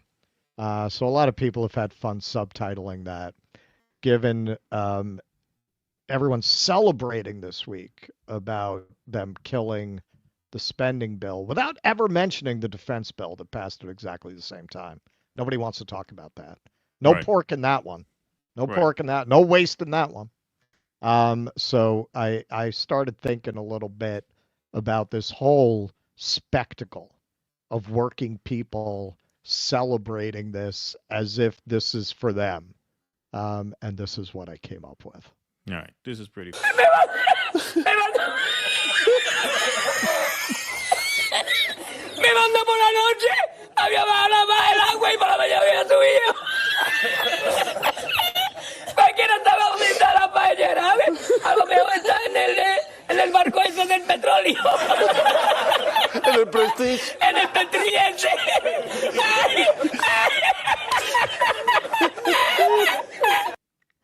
Oh, that's great. Yeah. That's great. We tweeted that out earlier, so retweet it if you can. That's great. You know, that doesn't do very well on the Elon-owned platform. It's hard to get that out there on a very Chud-dominated platform. Yeah, but that was quite good. Yeah, that is that is exactly what I keep thinking as I see people go, yeah, you see, they shot that bill. They shot that bill. No, they're so fucking stupid. They're just so unbelievably fucking moronic.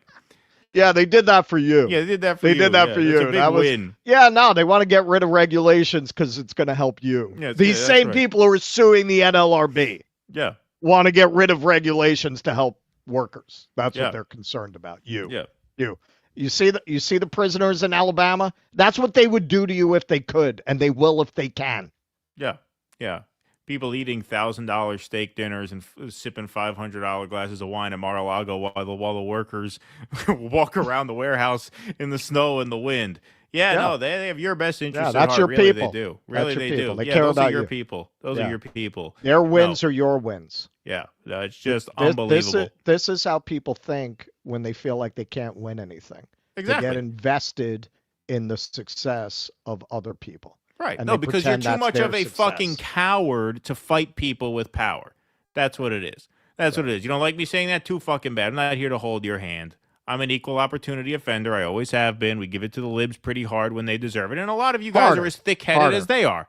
A lot of you guys are as thick-headed as they are if you think that Elon Musk, Jeff Bezos, Donald Trump, that's all bourgeois bullshit. That's all that is. That's all that is. Cenk Uygur, Charlie Kirk, same thing.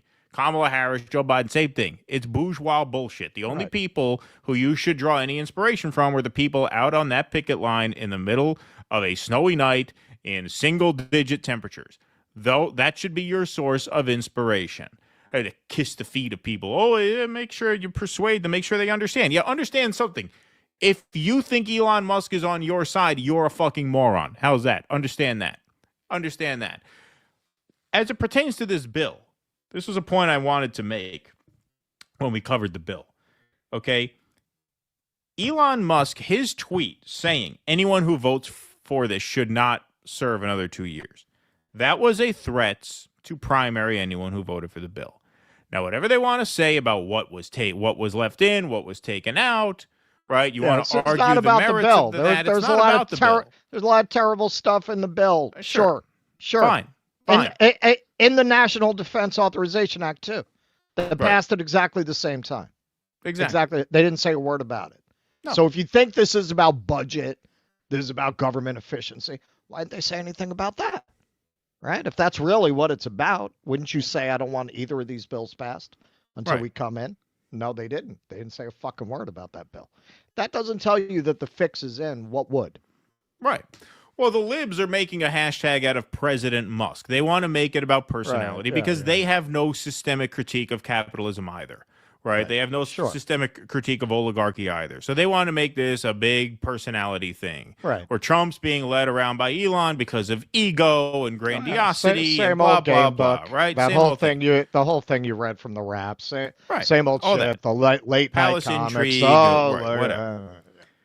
What ought to send a chill down the spine of everyone who believes in actual freedom, is that Elon Musk's threat to primary people is what sank that bill. That is what sunk that bill.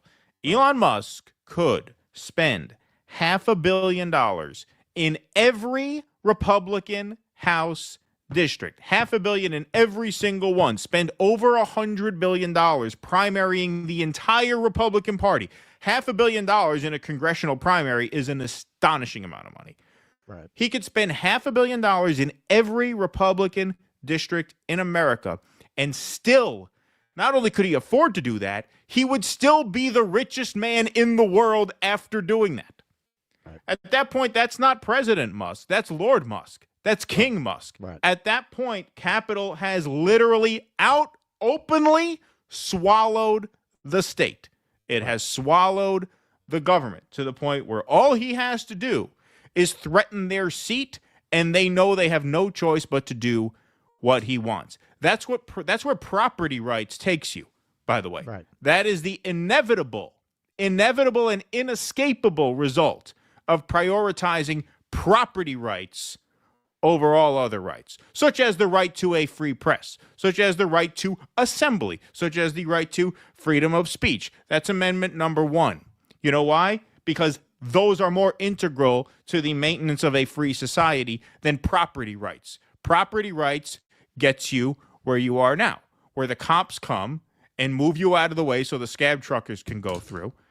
They kick the press off the warehouse grounds so that we're not allowed to get the real news as to what's going on the site. They have to go across the street and at arm's length. That's what the prioritization of private property rights leads to. Does not lead to a free society. It leads to a police state. Who own the police? Not the government anymore. Jeff Bezos owns the police. Right. Elon Musk owns the police. They own the country. It has reached such comical heights that now Elon Musk could literally primary every single House Republican with an astronomical sum of money, $500 million, and still be the richest man on earth afterwards. At that point, you have no democracy left in any meaningful sense. Well, of course. And you really didn't before. I tweeted out something saying, I appreciate Donald Trump cutting out the middleman. And somebody responded, yeah, that's what I think you mentioned, Taibbi, has said that, people hate Trump because he exposes the system for what it is. I'm not saying billionaires running the government is something that didn't happen under the Democrats. That's what they'll keep saying. What about Soros? Yeah, absolutely. What about Soros? Right. You're right. Right. No billionaires should be running the country. The idea of celebrating that rather than to take it as a horrible, ominous sign of how little power over the government you have now or going forward. At that point, you just have naked aristocracy. You are just the peasants speculating on what the aristocrats might do and hoping that what they do in some way benefits you. That's what you are. You have no direct control over it. It's just peasants gossiping about the goings-on of their betters like gods. They're like the gods on Olympus to you that you're praying to for rain. Is that really what you want to be? Does that make you feel like a man? Yeah, like a big man. To be on your knees to these people, to hope that they're going to throw you a few crumbs off their table if you support them enough, if you wear your red hat? Really? Yep. Come on. Quite pathetic. Sad. AD, thanks for the $10. I, for one, commend Jeff Bezos for risking his own capital in order to invent putting things into boxes and trucking them to people's houses. He done cracked the code. Thank you, AD. Best audience ever. Yes. Thank you for that. He risked his capital for that. Wilford Brimley, thanks for the $5. 6 Amazon workers died at the Amazon warehouse in Edwardsville, Illinois, due to a tornado. Yeah, I wrote a piece about that when it came out. It was really before we did this kind of thing. Workers were threatened termination if they left during a tornado. Right, exactly. So I wrote an article making the point that if that happened under communism, if workers were forced to work through a tornado in a communist country and the tornado ripped through the place and killed them, we would blame communism for that death. We would say under communism, workers were forced to work through a tornado. Exactly. We don't say under capitalism, workers were forced to work through a tornado. Right. And hey, you want to critique the problems with communists and communism and those systems and those ideas? That's fine. That's fair. You don't feel that it is a problem of capitalism, that you wind up in a position where somebody like Elon Musk, who nobody elected, can go and tweet something on his social media platform that he bought and kill a bill? You don't feel that's a flaw in capital, even if you like the outcome. Right. You don't feel that that is a problematic way to get to that result? Right. Right. Exactly. Exactly. MCFC says, courage. Thank you, MCFC. Appreciate that. Love your show, says Farhaj Hassan. Thank you, Farhaj. Question, when and how was Russiagate debunked? Not trolling, just asking. Thank you. Happy 2025. We need you too. Russell, you rock. Well, thank you. Thank you. I mean, I think it depends on where you start. I mean, there was obviously a lot of reporters were doing a lot of great reporting, debunking it along the way. Greenwald was doing a lot of reporting about it at that time, taking apart a lot of their claims. It was really the Mueller report that put the nail in the coffin. Well, that was the end of it, yeah. That was an establishment person that they couldn't dispute. Right. That was the end of it. The beginning of it was Bill Binney saying that there was no Russian hack during the 2016 campaign. That was the beginning of it. And then the end of it was the Mueller report saying that they could establish no conspiracy between Trump and the Russians. And part of what made it so obvious that it was bullshit to me from day one is you couldn't really pin down an accusation from the Russiagate crowd. Right. They could never articulate what they were accusing Trump of doing. That's why they came up with a term as vague as collusion. Collusion could mean anything. Right. Sure. They never actually said what they thought happened. It was all innuendo. It was all, just speculation. They never even came up with a coherent version of events that they were actually saying this is what happened. So I hope that was a thorough enough answer. Okay. All right. DT Kennedy, who is the most divorced guy on earth? Jeff Bezos or Elon Musk? Discuss. I know that guy's got a new wife every 6 months. I didn't even think he had lost the last one yet. And apparently now, apparently he's not getting married to her. Apparently that was a fake report. Or maybe it wasn't a fake report. Maybe he was gonna marry her for $600 million, and he thought, you know what? Since I had this meeting with Trump right when the Amazon workers went on strike, we better put it off for a few months. He could have just done that. He could have pulled the plug on it for that purpose. Police are in the union too. They should be ashamed to keep fellow union labor down. Yeah, absolutely, Sparky. Sure. That's why a lot of socialist organizations they don't recognize police unions as class allies for that reason. They're like, we're pro-union except the cops.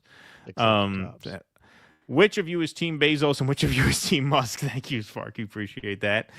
Nice troll from Sparky there for $5. Appreciate that. NLRB has an upcoming Republican majority thanks to a recent 49-50 vote in Senate. Yeah, where Manchin and Sinema clinched it for the Republicans. That's right. That's right. That's their parting shot on the way out. They could have kept Biden's NLRB, but instead it will be Trump's. Okay. All right. Why don't we do our final segment of the night before we break for the Q&A? All right. So this is a fun one, as if we haven't talked enough shit already. Yeah, this is we had a really nice influx of subscribers from our two Jeffrey Sachs Tucker interview pieces this week. So we decided, let's get rid of them. What do we need subscribers for? In all seriousness, I hope folks will listen to this piece with an open mind and consider what I uncovered and what I'm going to lay out here. Ms. Gabbard, Ms. Tulsi Gabbard, formerly of the Bernie Sanders movement, we know her very well. We know her and have loved her probably longer than her newfound conservative fans have. So she's getting a lot of press this week. It really started, I think, with Jeffrey Sachs on the Tucker Carlson show, talking about how much of a threat the deep state considers her. Probably, and I don't want to jinx anything, she's probably the most important appointment of the Trump administration. It does seem that way. She is incredibly intelligent, incredibly honest, incredibly committed to U.S. security, and would do a superb job. She's also very Zoftic, very shapely. That white streak very easy on the eyes. Hair yes, makes me crazy. So that's why she's being opposed, because the forces that are worse than mediocre that are right now on top of a $1.5 trillion a year machine, that have been running disastrous wars, that have been bringing us closer and closer to doom, don't want any accountability. And what Tulsi Gabbard would represent is competence, honesty, forthrightness, and not having been a party to all these failures. Now I have to say, and we'll get into it a little more. I have recommended that interview. Jeffrey Sachs said a lot of really interesting and I think very true things there. Why he would claim that somebody who, as we will see, and as everyone should know, but we'll lay out the receipts, has been on every side of every issue. If there's a single issue that she has not been on every side of, I'd like to know what that issue is. He would describe this person as honest and steadfast. It's remarkable to me. It's remarkable to me that he would make that claim. So now Tucker Carlson, I guess maybe that's what put it in his ear, but at Turning Points USA, he kind of backed that up and built on it. Critical appointment because she has the ability to declassify the truth about what your government has been doing in your name with your money for decades. No one doubts that Tulsi Gabbard's a patriotic person. She's an Army officer. She served in the U.S. military for 20 years. So, by the way, if she was a foreign agent, how exactly is she carrying a gun in the U.S. military? It's absurd. You will know who's on which side by the reaction of Tulsi Gabbard.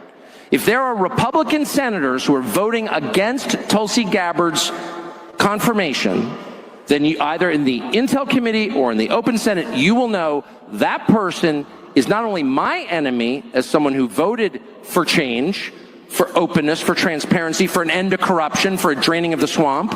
You know that person is an enemy of the United States. Period. It's really that simple. And you will get the same story. Oh, it's national security. We can't let our enemies know. We can't trust Tulsi Gabbard. No, we can't trust you, actually.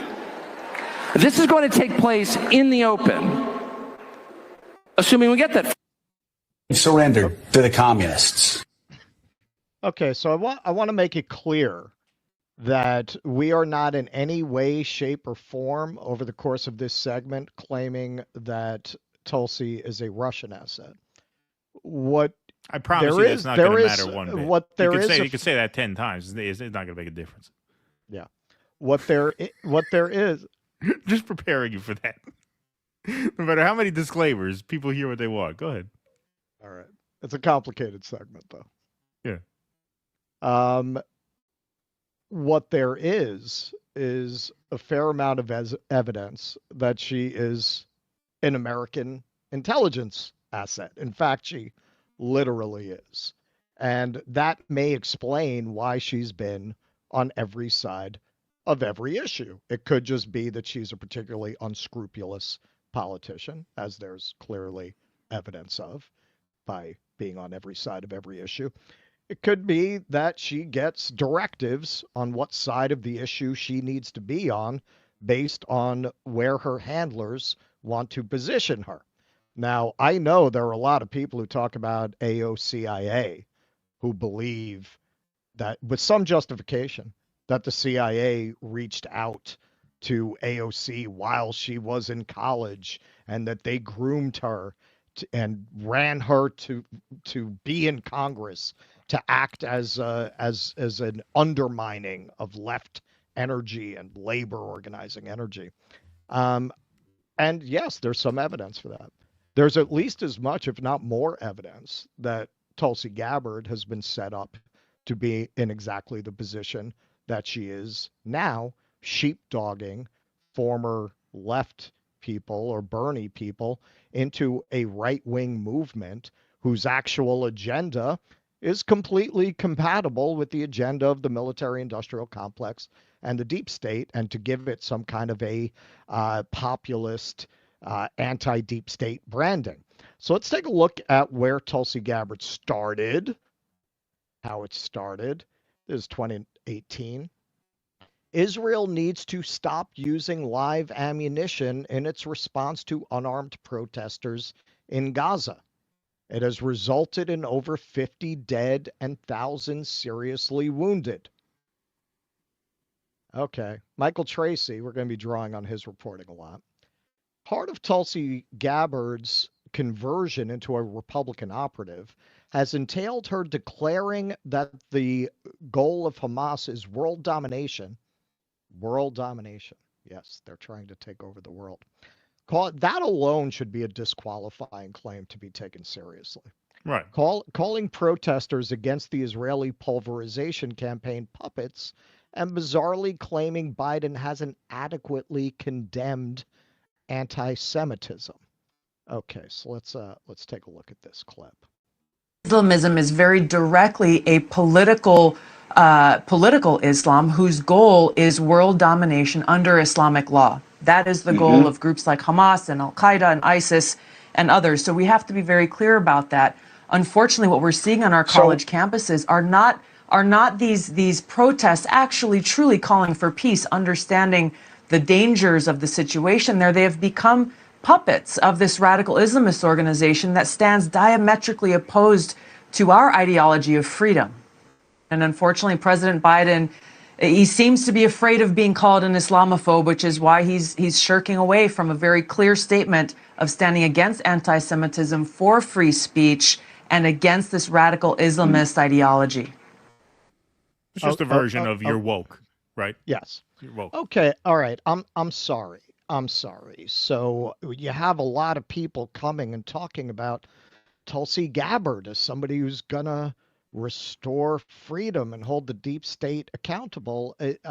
That's you couldn't have more of a series of deep state talking points, right down to the protesters not being for peace, the protesters being Islamists. Please, I don't get it. I don't understand why anyone believes, based on her statements, that Tulsi Gabbard is some kind of a threat to the system.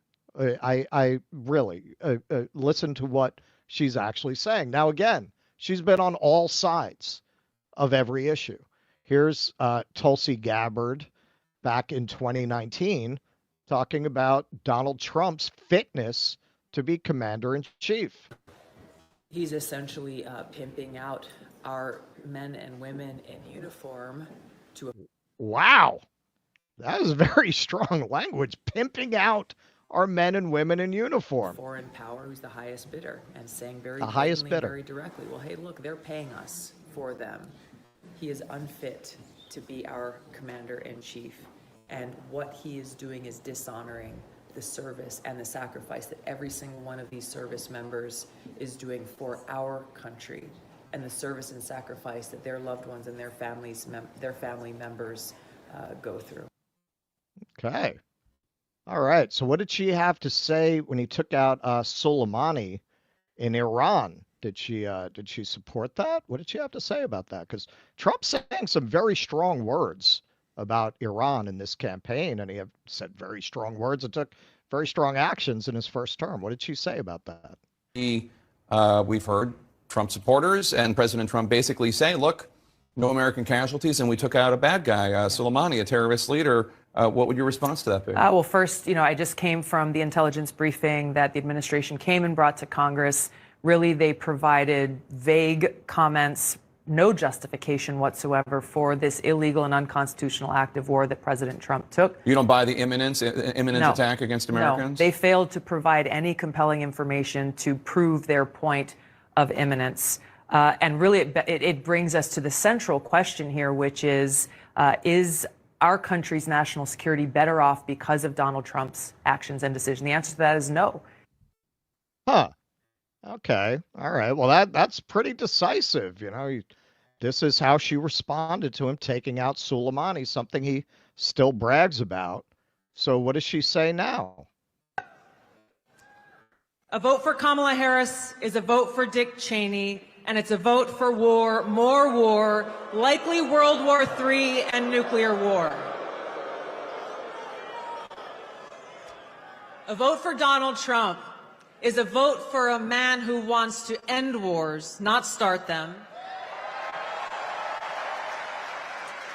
and who has demonstrated already that he has the courage and strength to stand up and fight for peace. That's very different from what you were saying before. And if anything, earlier in the show, you showed that clip of him critiquing the Iraq war. He's more bellicose in this campaign, I would say, than he was in 2016. I would say you had much more reason to believe he was going to be anti-war back then. I mean, now he's just openly supporting Israel, threatening Iran. He made some vague noises about Ukraine, but he's speaking much more loudly in who he's picking to surround himself with, people who say they're hand in glove with Jake Sullivan. So that is really remarkable for Jeffrey Sachs to claim that she's a person of integrity. I mean, we've just seen she's all over the place with no real explanation for why she would have changed her mind. It's not like Trump was more war hawkish in his first term and now he has more peaceful rhetoric. It's actually the opposite. So what is he talking about? Keaton, you want to say anything before we continue? No, go ahead. All right. So Michael Tracy did a pretty good piece on this. He's been all over the cabinet appointments. But apparently in 2020, he focused on covering her campaign. So he has a lot of knowledge of Gabbard's history and her statements. Tulsi Gabbard ran an entire presidential campaign advocating for such things as federal codification of abortion rights, eliminating fossil fuels, banning assault weapons, unraveling virtually all U.S. sanctions, condemning Israel for its, quote, illegal occupation, unquote, of Palestine, as well as denouncing Trump for betraying his voters, violating the Constitution, and running an imperial foreign policy that was hurtling the world into war and nuclear apocalypse. She subsequently abandoned these positions because an opportunity arose to insinuate herself into the Republican Party, which of course requires abandoning any critique of Trump.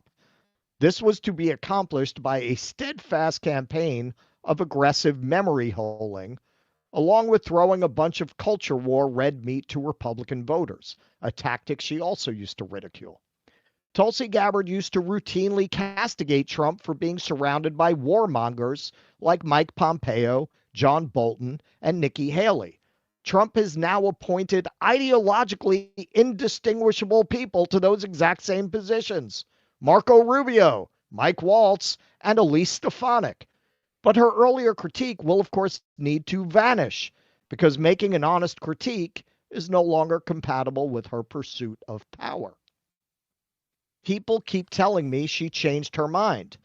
Not to me vain, but I did cover her more closely than literally anyone else in the United States. If she has changed her mind, and for instance, no longer believes that Donald Trump facilitated, quote, genocide in his first term by arming the Saudi pulverization of Yemen, she should explain why she decided to retract that position. There is zero indication that Trump intends to adjust his policy towards Saudi Arabia in the slightest. If anything, he's pledged to double down. She has proven that she no longer holds to the position she once espoused in any discernible fashion. No real through line between now and the 2020 campaign can be reliably traced. Where's the lie? In the 2022 midterms, she bizarrely went around endorsing candidates like Chuck Grassley, Don Bolduc, and Herschel Walker, who had absolutely nothing to do with the position she'd espoused 2 years prior. By this point, she'd become a paid Fox News contributor, which is the surest way to eventually join a Trump administration. In short, she decided to overturn her prior stated convictions in pursuit of power. I consider that crass, unprincipled opportunism, not just randomly changing her mind. Okay, so very well said, as usual, by Michael Tracy. Now, he's only considering one possibility, and it may indeed be the case, and it's all we've really entertained, that she's just she burned her bridges with the Democratic Party. They went after her for endorsing Bernie. They never forgave her. They made her life hell. They accused her of being a Russian puppet. So she went where her bread was buttered. We haven't really considered the other possibility that, like AOCIA, allegedly, she's an op. She's an operative. Now, I know the people who tend to most believe that Tulsi Gabbard is going to overturn the deep state also tend to be deeply suspicious of the WEF. Very suspicious. So it's pretty remarkable that they're not bothered by Tulsi Gabbard having been chosen by the WEF as one of their young global leaders. Now, I know what some people are going to say. She claims she had nothing to do with it. Why are you part of the World Economic Forum? This is in a tweet thread. I'm not. You were featured as one of the young leaders of the World Economic Forum. Gabbard says they put my picture on their site without asking, never had anything to do with them. Now, we always want to be fair. Some other people who have been chosen for that dubious honor claim that, yeah, they just email you and tell you they've chosen you, that it's not like you apply for it or you go through a process. Fair enough. But that doesn't really explain why she tweeted out at the time in 2015, I'm honored to be selected as 2015 Young Global Leader Voices representing #Hawaii amongst leaders from around the world. It seemed like she knew what it was. She claims now she doesn't know what it was. Seems like she knew what it was. She's got a whole graphic there about what it is. Oh my God. There you are. Revealed, unmasked. Of course, now she sings a different tune. While we struggle to afford food and fuel, the elite gathered at Davos WEF to discuss how we should be allowed to live our lives. Their totalitarian dream of a so-called Great Reset, where people own nothing and are tracked, monitored with every step, must be condemned by us all. I mean, okay, all right. I mean, you were saying something very different when you were angling for a different track in the establishment, but okay, fine. Your new friends definitely would not like that take.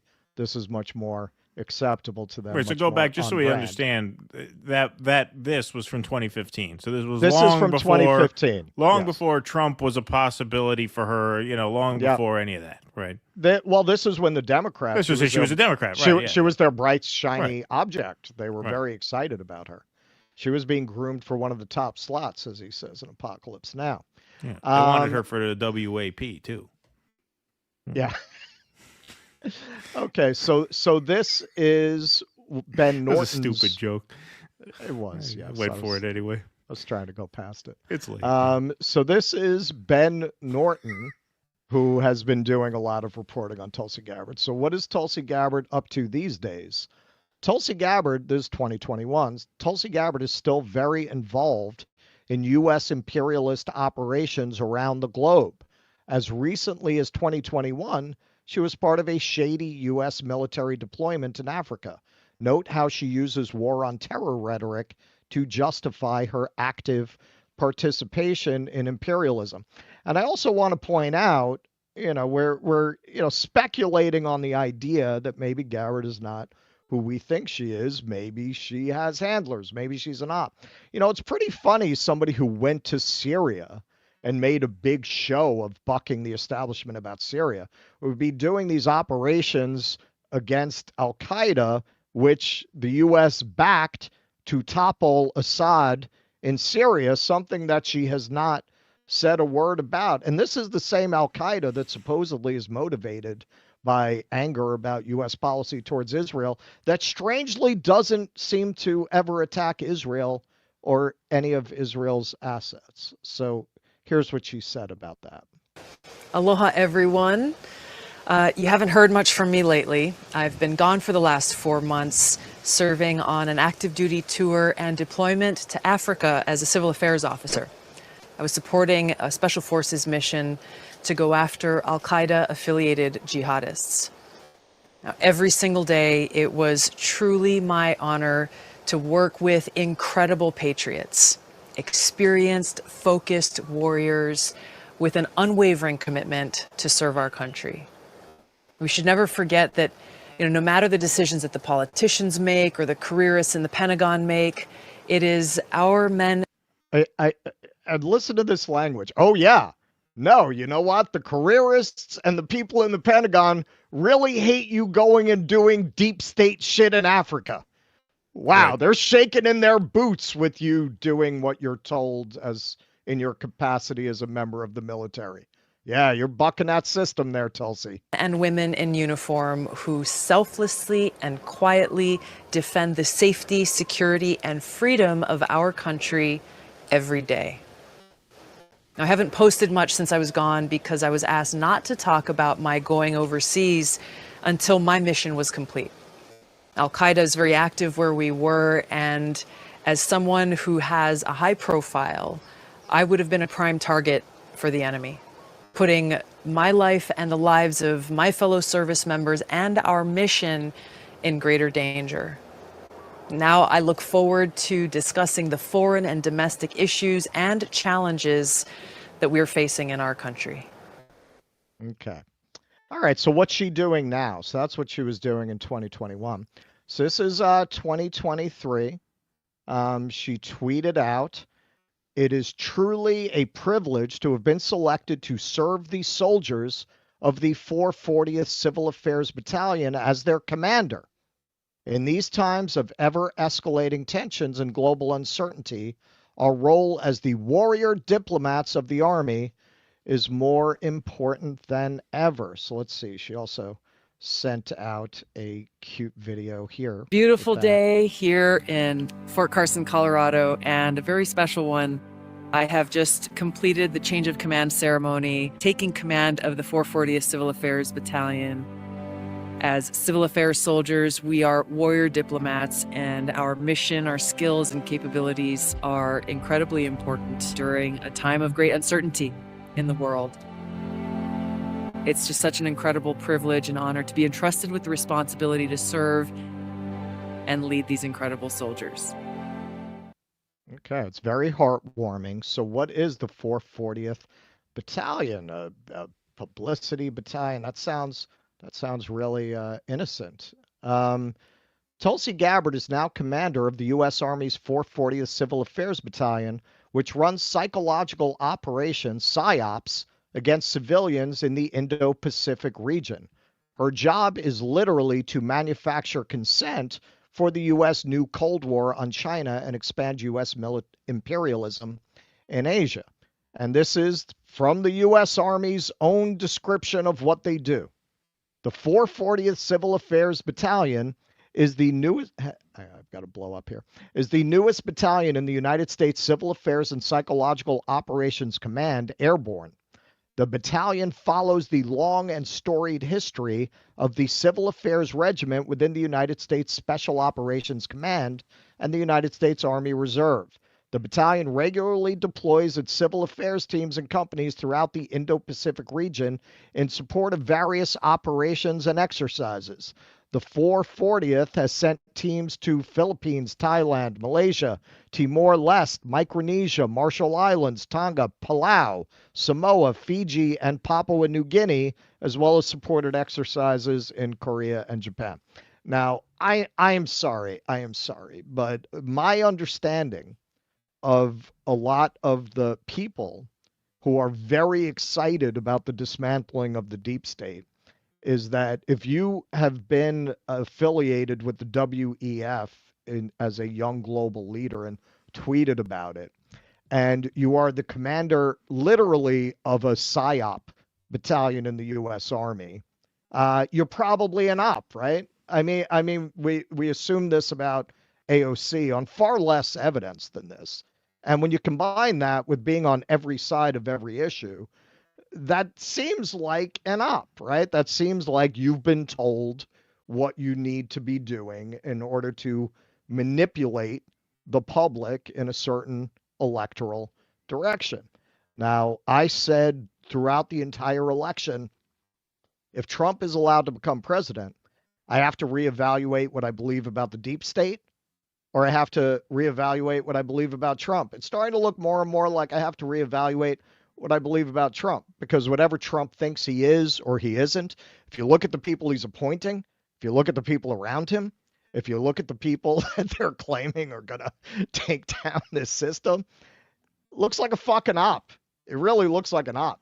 When you see somebody like Jeffrey Sachs, who certainly should fucking know better, sitting there talking about how Tulsi Gabbard is a person of honor and integrity who's going to dismantle the system, not because she's a Russian op. We're not talking, that's total bullshit. She's an American op. She's an American op. Or she's one of the most unscrupulous politicians that we've seen in recent times. And that's really saying something. No, I think she's an op. I think she's a Fed. It makes sense. She always gave off this weird vibe, but you couldn't really pin her down. And this seems to confirm that. You know, this is like that scene at the end of The Matrix 2, where you find out that, you know, for the first two movies, you assume Neo was the one. Right. And then you realize, no, he's not actually the one. He's just like an unplanned glitch within the system that's like manageable. Yeah. This is like that. This is like that. Right. Trump wasn't actually Neo. He's wasn't not actually the one. Keanu. He's not the one. Yeah, he's not actually dodging the bullets. Right.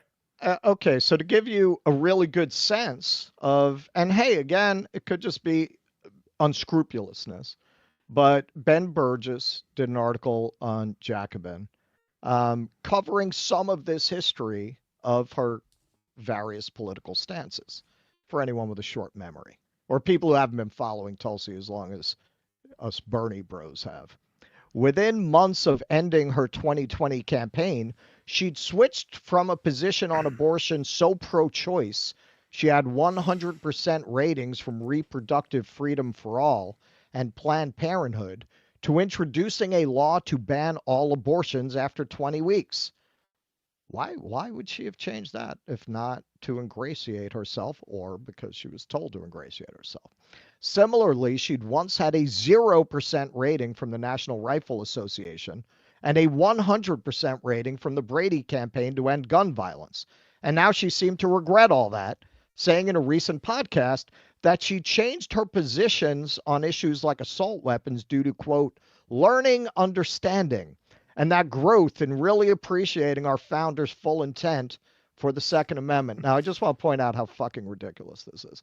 You're talking about somebody who was in Congress for 7 years and who is a member of the military, and she hadn't been educated on the issues surrounding the Second Amendment. She hadn't heard about those issues. She had to educate herself about that. That's why she changed, because she just didn't know about the debates around the Second Amendment. She's made similar about faces on the foreign policy questions that have defined her natural persona. Far from speaking out for Palestinians, while the United States sends 2,000-pound bombs to drop on schools and hospitals and refugee camps, and as part of a war explicitly aimed at regime change in Gaza, no less, Gabbard attended the March for Israel in Washington, D.C. last November. I didn't even know that. Yeah, oh yeah, she was there. She was there. Yeah, she's described. There's one place I'd like to see everyone who was at that rally, and it's not in any government office. It's hell. That's where I think they should be. Hell. Maybe she could be, secretary of hell. Yeah, she could go dismantle the satanic deep state down there. She's described Western protesters calling for an end to the war as puppets of radical Islamic extremists. At least we can locate a through line here. Earlier, he mentions how she was touting that line during the Obama administration, and celebrated the march in support of Benjamin Netanyahu's war in Washington, D.C. as a matter of standing up against anti-Semitism. It sounds like Tulsi is everything that a lot of the people who want to support her hate, right? I mean, why does she get a pass? So what? She doesn't mean any of it? Okay, then she's a fucking liar, right? I mean, what is it? As Michael Tracy has noted, Trump, quote, has actually increased his financial engagements with the Saudi royal family since Tulsi Gabbard ridiculed him as Saudi Arabia's bitch and accused him of facilitating genocide in Yemen. If Gabbard's own positions on Saudi Arabia and Yemen have shifted, She hasn't said as much in public, and she certainly didn't feel the need to explain the apparent contradiction when she became an outspoken Trump supporter. In fact, when Tulsi joined Trump's entourage at a recent Ultimate Fighting Championship event, she was rubbing shoulders with Yasser al-Ramayan, the head of Saudi Arabia's sovereign wealth fund. Perhaps there was a whispered argument against genocide, but during the parts picked up by the cameras, everyone seemed to be having a good time. Okay, so you got somebody with enough knowledge of these issues to have been calling out Trump rightly for genocide in Yemen, who now is hanging out no problem with the Saudi Arabia head of the sovereign wealth fund, yucking it up. So what you're talking about is either a total scumbag, or you're talking about somebody who takes her orders from somebody and does what she's told. Either way, the idea of celebrating Tulsi Gabbard, who doesn't seem to have a core conviction in her body, makes me feel like I'm taking crazy pills. I do not understand anyone who takes her seriously on any level. I don't understand people who think Trump is going to take down the deep state. Oh, you feel some people are upset about Trump? Sure, man. When one house of an aristocracy loses power to another house of the aristocracy, they're upset about it. Of course, they want to control things, right? But it doesn't mean that the deep state lost.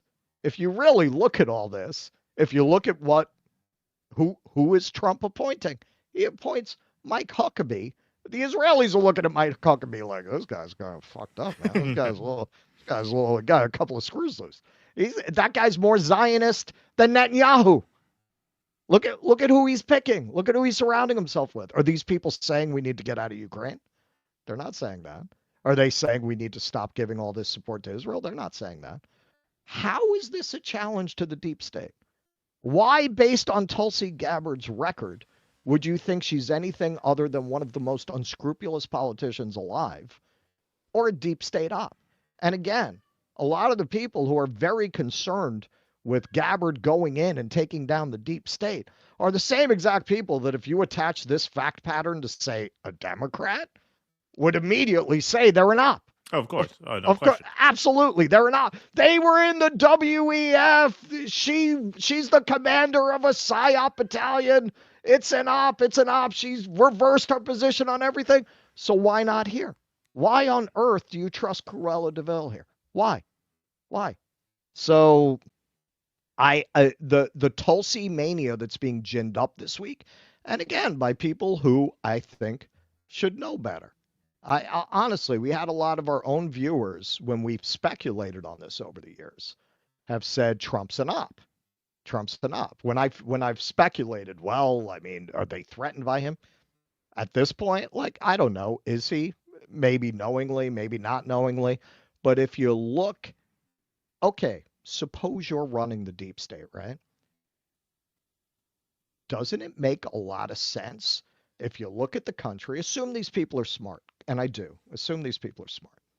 You look and you say, wow, there's a lot of populist rage in the country right now.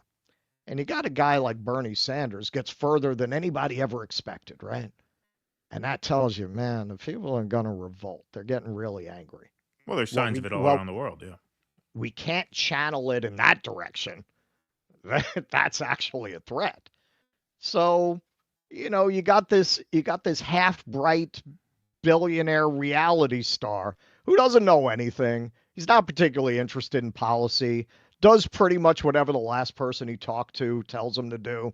Yeah, let's prop that up and let's construct a whole fiction around this guy that if he wins, the establishment's been defeated. Only this is the really funny part.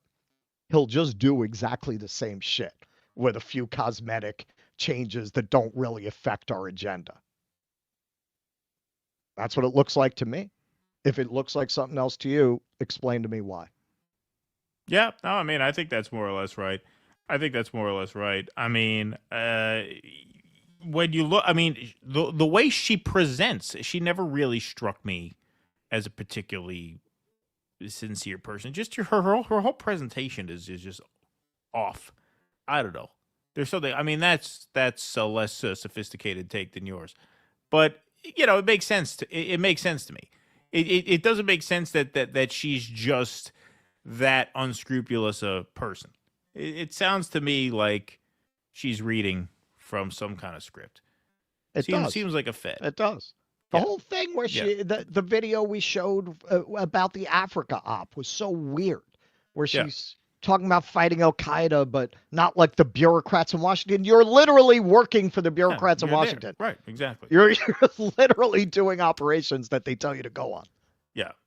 Yeah. No, I mean, what you say about Trump there, I mean, I think that is more or less correct. And I think the reason it's more or less correct is because Trump is not a threat to the United States as a global hegemon. He believes the United States has a right to dominate the world. And that's really all that matters to the deep state. I mean, one way or another, they'll get that seventh war that they want. They'll get that war with Iran that they want. As long as nobody Trump's not going to put a stop to it. And actually wants to tear that down, right? Actually challenges the premise that we have a right to dictate terms to the rest of the world because we are the number one imperial power. What did Elon say? We'll coup who we want, where we want. Right, exactly. And this is why China is such a threat. This is why they're so threatened by China. Because when you look at China, it's like looking 100 years into the future. You look at a Chinese city, it looks like what we hope New York would look like in 100 or 200 years. Right. Their technology is superior. It's a million times I cleaner. was just watching a video from a girl who lived there. She was talking about how the technology is so far ahead of us. To make an appointment at the doctor, you just use an app and you go in and the pharmacy is there for you. Everything is the rail. Everything is so much more advanced. We could only dream of having what they have there. You don't have homeless people all over the place. You don't have Daniel Penny, Jordan Neely episodes, right? And so any president that signals that they might cede power to China, that's out of bounds. But of course, Trump is as hostile to China as anyone else, if not more. Not more. And so, when you think big picture like that, those are the questions that really matter to the people who really matter, right? This is a struggle between the ultra rich and the all powerful. It's like I said last time, it's the Maverick billionaires versus the Davos billionaires.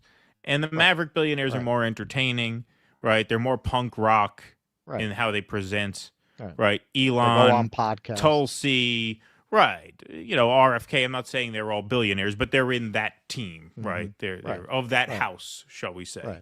Yeah, it's more punk rock. It's more fun than Klaus Schwab, than Bill Gates, right? They just want the wheel.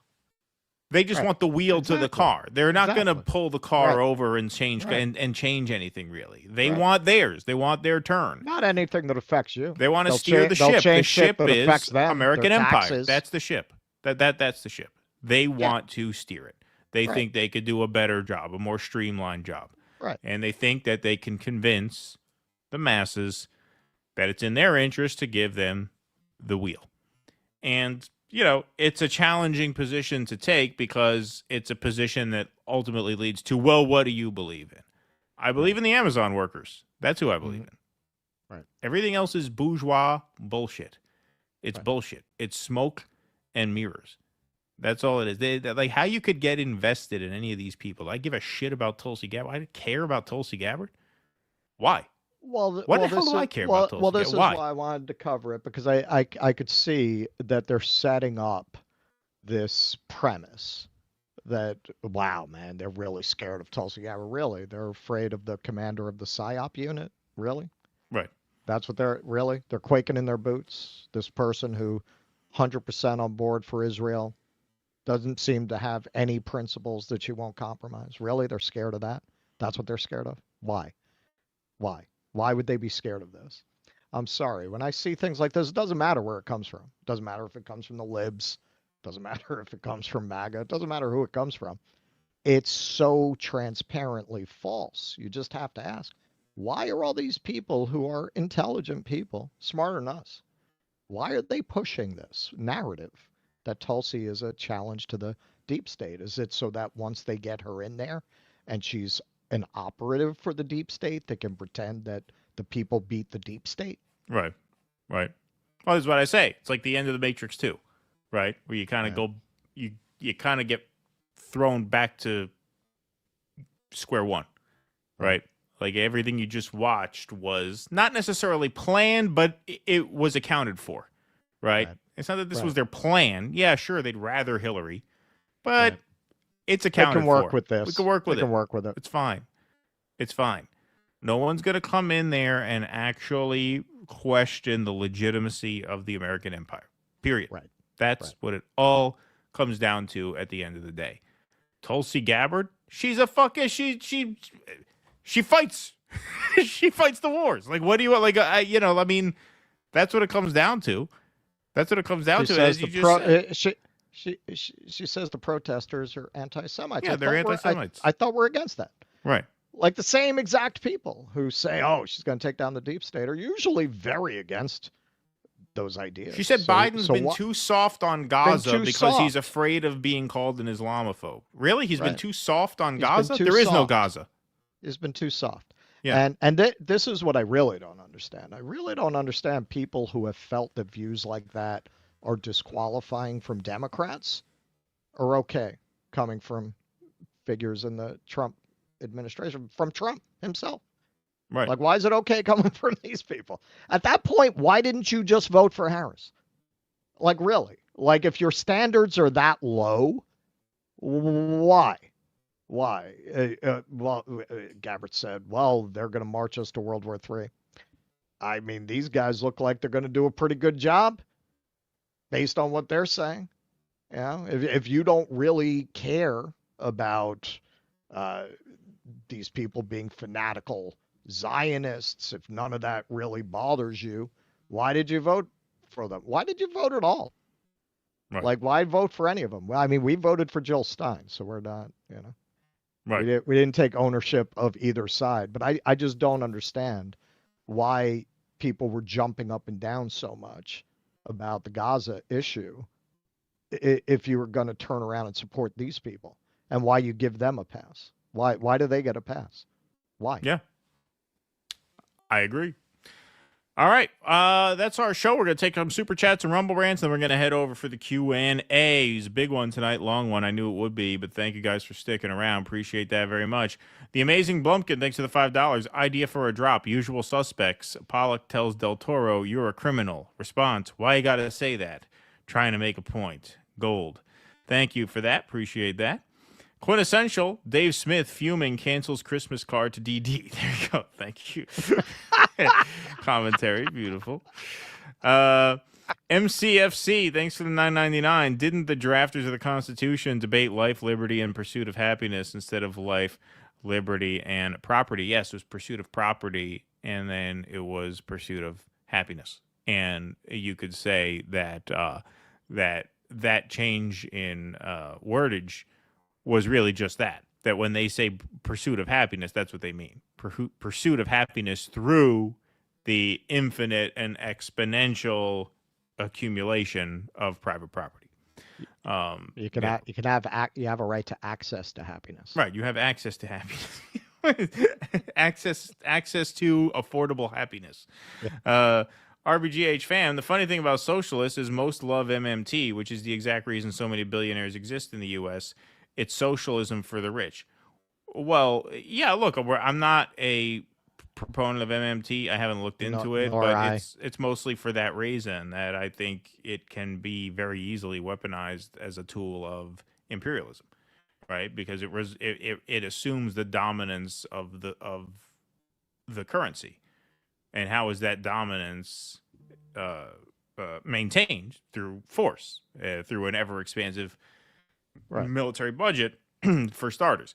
Vegan Zorabian, you retracted your message, but you gave us $20. So thank you for that. Appreciate that very much. Doc Durkin, exposing the injustice to American workers may be the only win for David at this time with Goliath. Absolutely. Well, that is the only thing. That is the only thing. What you have to do is you have to shut the system down. Doesn't matter who the president is. Doesn't matter who the secretary of this is or that is. You have to shut the system down and bend it to your will. And workers can do that if they organize and if they understand that it's time to stop rooting for Team Trump or Team Harris or Team Musk or Team Bezos. There is no Team Musk or Team Bezos. Their lawyers are arguing the same thing, which is that you, the worker, do not have a right to organize against them. Right. You don't have a right. Kawaii Cowboy, Merry Christmas, Happy Honda Days. Thank you, Kawaii Cowboy. Appreciate that. The Democrats are the Republican shields. A prettier face tells us we can't get what we deserve. Thank you for that very much. B. Libel, appreciate that. Luis De La Cruz, holy shit, Russell, I just got a boner from that rant. Here's a buck. Thank you, Luis De La Cruz. Appreciate that. I'm not sure how to take that. But I'm not sure how to take that. Sounds like some may need to Luigi their minds. You're really into the Luigi there. 007, these are the same type of rich fucks that had small children working and passing away in sweatshops a century ago. Absolutely. Yep. That's Stop exactly worshiping what these they would be scumbags. doing if they could. Yep. They're only on their own side, not yours. Absolutely, 100%. Yep. Back from the road says, Merry Christmas. Been hoping you would do an on-location Uhuru section since the first time he was on the show. Stoked for the documentary. Great job in 2024. Can't wait for the good work out of 2025. Thank you, Back from the Road. Yes, we were excited about that since we thought of it. So thank you for that very much. The best quote is from The Patriot when Mel Gibson said we were going to replace one tyrant thousands of miles away for 1,000 tyrants 1 mile away. Well, that's exactly what happened. 1,000 tyrants in D.C. Absolutely. That is a good quote, actually. I forgot that quote from that movie. Let's see. Russell, you've referenced the book on the Congress of Cultural Freedom. What's the name of that book? Great show, guys. Thank you. Oh, shit. I've got it right out there. I will look it up because it's in my history. I'll look Sparky, thanks for the $5. Will President Trump bend Tulsi over to Resolute Desk and make her pay for being a woman? Thank you, Sparky. Wow. Trying to show my views changed between 2016 and now because I was 18 and stupid then. Tulsi's changed in that time because she's a snake. I agree. Let's see. China Shill says people like Gabbard, McGregor, Ritter, Sachs are tools to be milked and used for information. They aren't allies. They're former establishment that fell out of favor and are trying to pay bills. The Cultural Cold War. Cultural Cold War. All right. Thank you, China Shill. I think Ritter and Sachs, from what I could tell, seem like sincere guys. I think Sachs is a pretty smart guy. He seems like a good guy. I don't understand. I just don't understand being invested in any of these people. Really, to me, it's a bougie thing, honestly. Like when you look at a segment like that, and then you look at the Amazon strike, they may seem disconnected, and I guess they are. But I feel like it's a very PMC thing to like look at Tulsi Gabbard and get excited. When I see someone like Jeffrey Sachs say something that stupid, it makes me suspicious of what he's doing. If you're that dumb about that, what else are you completely wrong about? It undermines your credibility for me. Like I said, I liked a lot of that interview. I positively featured some of it, but that really makes you have to ask, like, what, a lot of people I mentioned, I'm not in a position to litigate it. I'm not an expert on this. A lot of people have criticisms of his economic theories that he put into practice in the former communist countries. Some people were saying, no, it did work. I don't know. I can't litigate that. But the fact that he would describe Tulsi Gabbard, somebody who, again, I mean, it's not like you need to really dig deep to find out she has no convictions, to describe her as this great threat to the deep state. That makes you have to wonder about the quality of his other ideas. Right. Pearl Squeen Fire Dancer, probably my fault for not seeing the second Matrix, but Jesus Christ, Keaton, spoiler alert, if you're giving away the plot of not one but two movies, it's all a glitch. That's it. One sentence. Fucked. Hey, that movie's been out for like 20 years. I mean, I think a statute of limitations is up on spoilers. He's got to pass at that point. I mean, I think if a movie just came out, you know, if it's less than a year old, I would say no spoilers. Okay, fine. It's been out for a long enough time. I think anybody who's like wanted to see it would probably see it, right? Luigi, vaccine, poo-poo, game show time. Who was put in or put on the path to power? These three and more. Putin, Trump, and Netanyahu. The answer, the Clintons. It's all just old school wrestling, and people still buy it all. Yep. I agree with that. Yep. Otakon, do you feel like Jimmy is defending Trump too much? Y'all are going way harder on Trump than Jimmy, who seems to reflexively defend him now. What I would say to that is that what goes back to our first segment, which is, you know, if you really wanted to go all in on Trump, there are plenty of places that would have you, like the Turning Points Conference and things like that. And, you know, there were plenty of opportunities. Look, he could be a much richer man. I'll tell you that. A much richer man than he is if he backed Trump. And he said he wouldn't over Gaza. And so, you know, that's what I would have to say to that. And he didn't, and he hasn't. Right, and hasn't. He's not a dumb guy. It's not a good business decision. Right.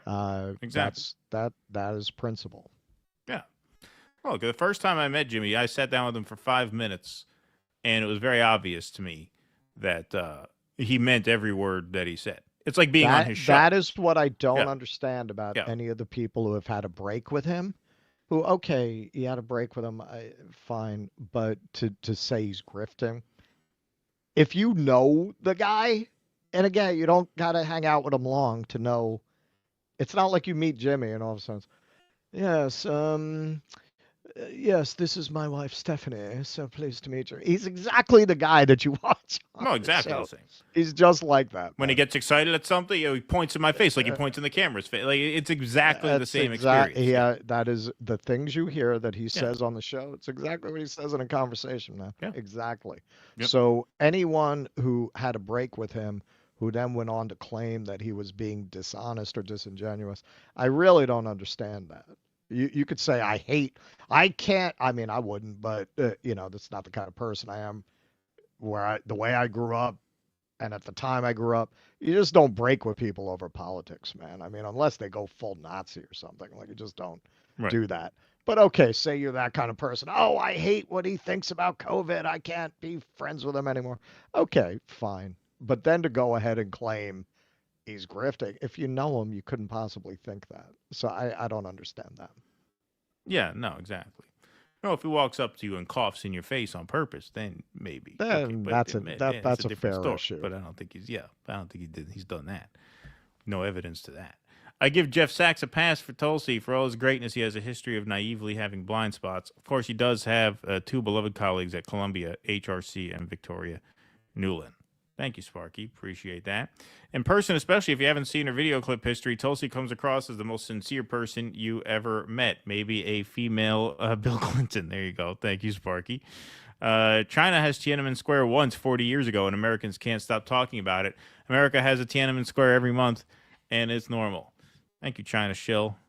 Appreciate you being here tonight. I'm gonna even give you some aid and comfort, China Shill, because a lot of you China Shills told me, you know, Tiananmen Square was very exaggerated in the Western media, so I looked into it, and that's true. It happened, but it was not what we were told. Yeah. Sparky, thanks. Trump's best pick was Matt Gaetz, but it didn't last long. Thank you. Ramble on. Second term might be different. Have hope and change, people. LOL, it might actually happen. They already made a $1,500 bill into 125 or so. That's true. Not the Defense Authorization Act, though. Not a fucking word about that. The views of China Shill do not represent the views of due dissidents as a whole. Thank you. Jeffrey Sachs isn't up to speed on Tulsi. He means well. Thank you, Sparky, very much. Buster Peak says that sounds about right. Thank you. Brad Gilbert, watch the China show. You're falling for CCP BS. Yeah. Talk to the China Shill about that, sir. Yeah. You guys have coffee. You guys meet up. Have some oolong tea. U.S. has a foundation of Christian paranoid puritanism resulting in a savior complex that obsesses over concentrated executive power and a prissiness that calls a toilet a bathroom. Y'all are weird. Thank you. Tusker, hey true. Tusker. Yeah, Tusker the for $10. first time I went to England, I was freaked out by that. I actually somebody was like, I realize now was needling me, but I was very young. I didn't realize at the time. I said, "Where's the bathroom?" They said, "You mean the toilet?" The toilet. They knew exactly what I meant. It was just to embarrass me. Tusker says that Sachs and Ritter still believe in the system as a whole, which explains their blind spots. Yeah, I think that's fair. They still like America. That's their problem. I mean, maybe Sachs just hasn't paid attention to anything that Tulsi has said in like the last 4 years. I guess that's possible. Maybe that's just not what he concentrates on. But then maybe you shouldn't talk about it in an interview. All right, everybody. That is our show. We thank you very much for being here. Jake, thank you for sticking around with us. We know it's been a long one. We had a lot to get to tonight. DoDissidents.com/Rumble. We're going to continue on with the Q&A. So the phone line opens up right now. We will have a 5-minute intermission. Patron show tomorrow. If you're not signed up, DoDissidents.locals.com. Sign up for just $5 a month, and we'll see you again tomorrow night at 8 p.m. Everybody else, we're going to see you Christmas Eve at 2 p.m. Program note, no show Thursday, the morning after Christmas. We can't spend Christmas prepping a show. That's just a sin against God. So no morning show on Thursday. That'll be our holiday break. We'll be on break from Wednesday through Saturday and then back Sunday. But we will be back regular time on Christmas Eve. Tuesday, the 24th, patron show tomorrow. Q&A coming up right now in 5 minutes for everybody who want to stick around. If you want to go to the Q&A, DoDissidents.com/Rumble. Otherwise, please hit that like button on the way out. Please hit that subscribe button on the way out. We're well over the 666 like threshold.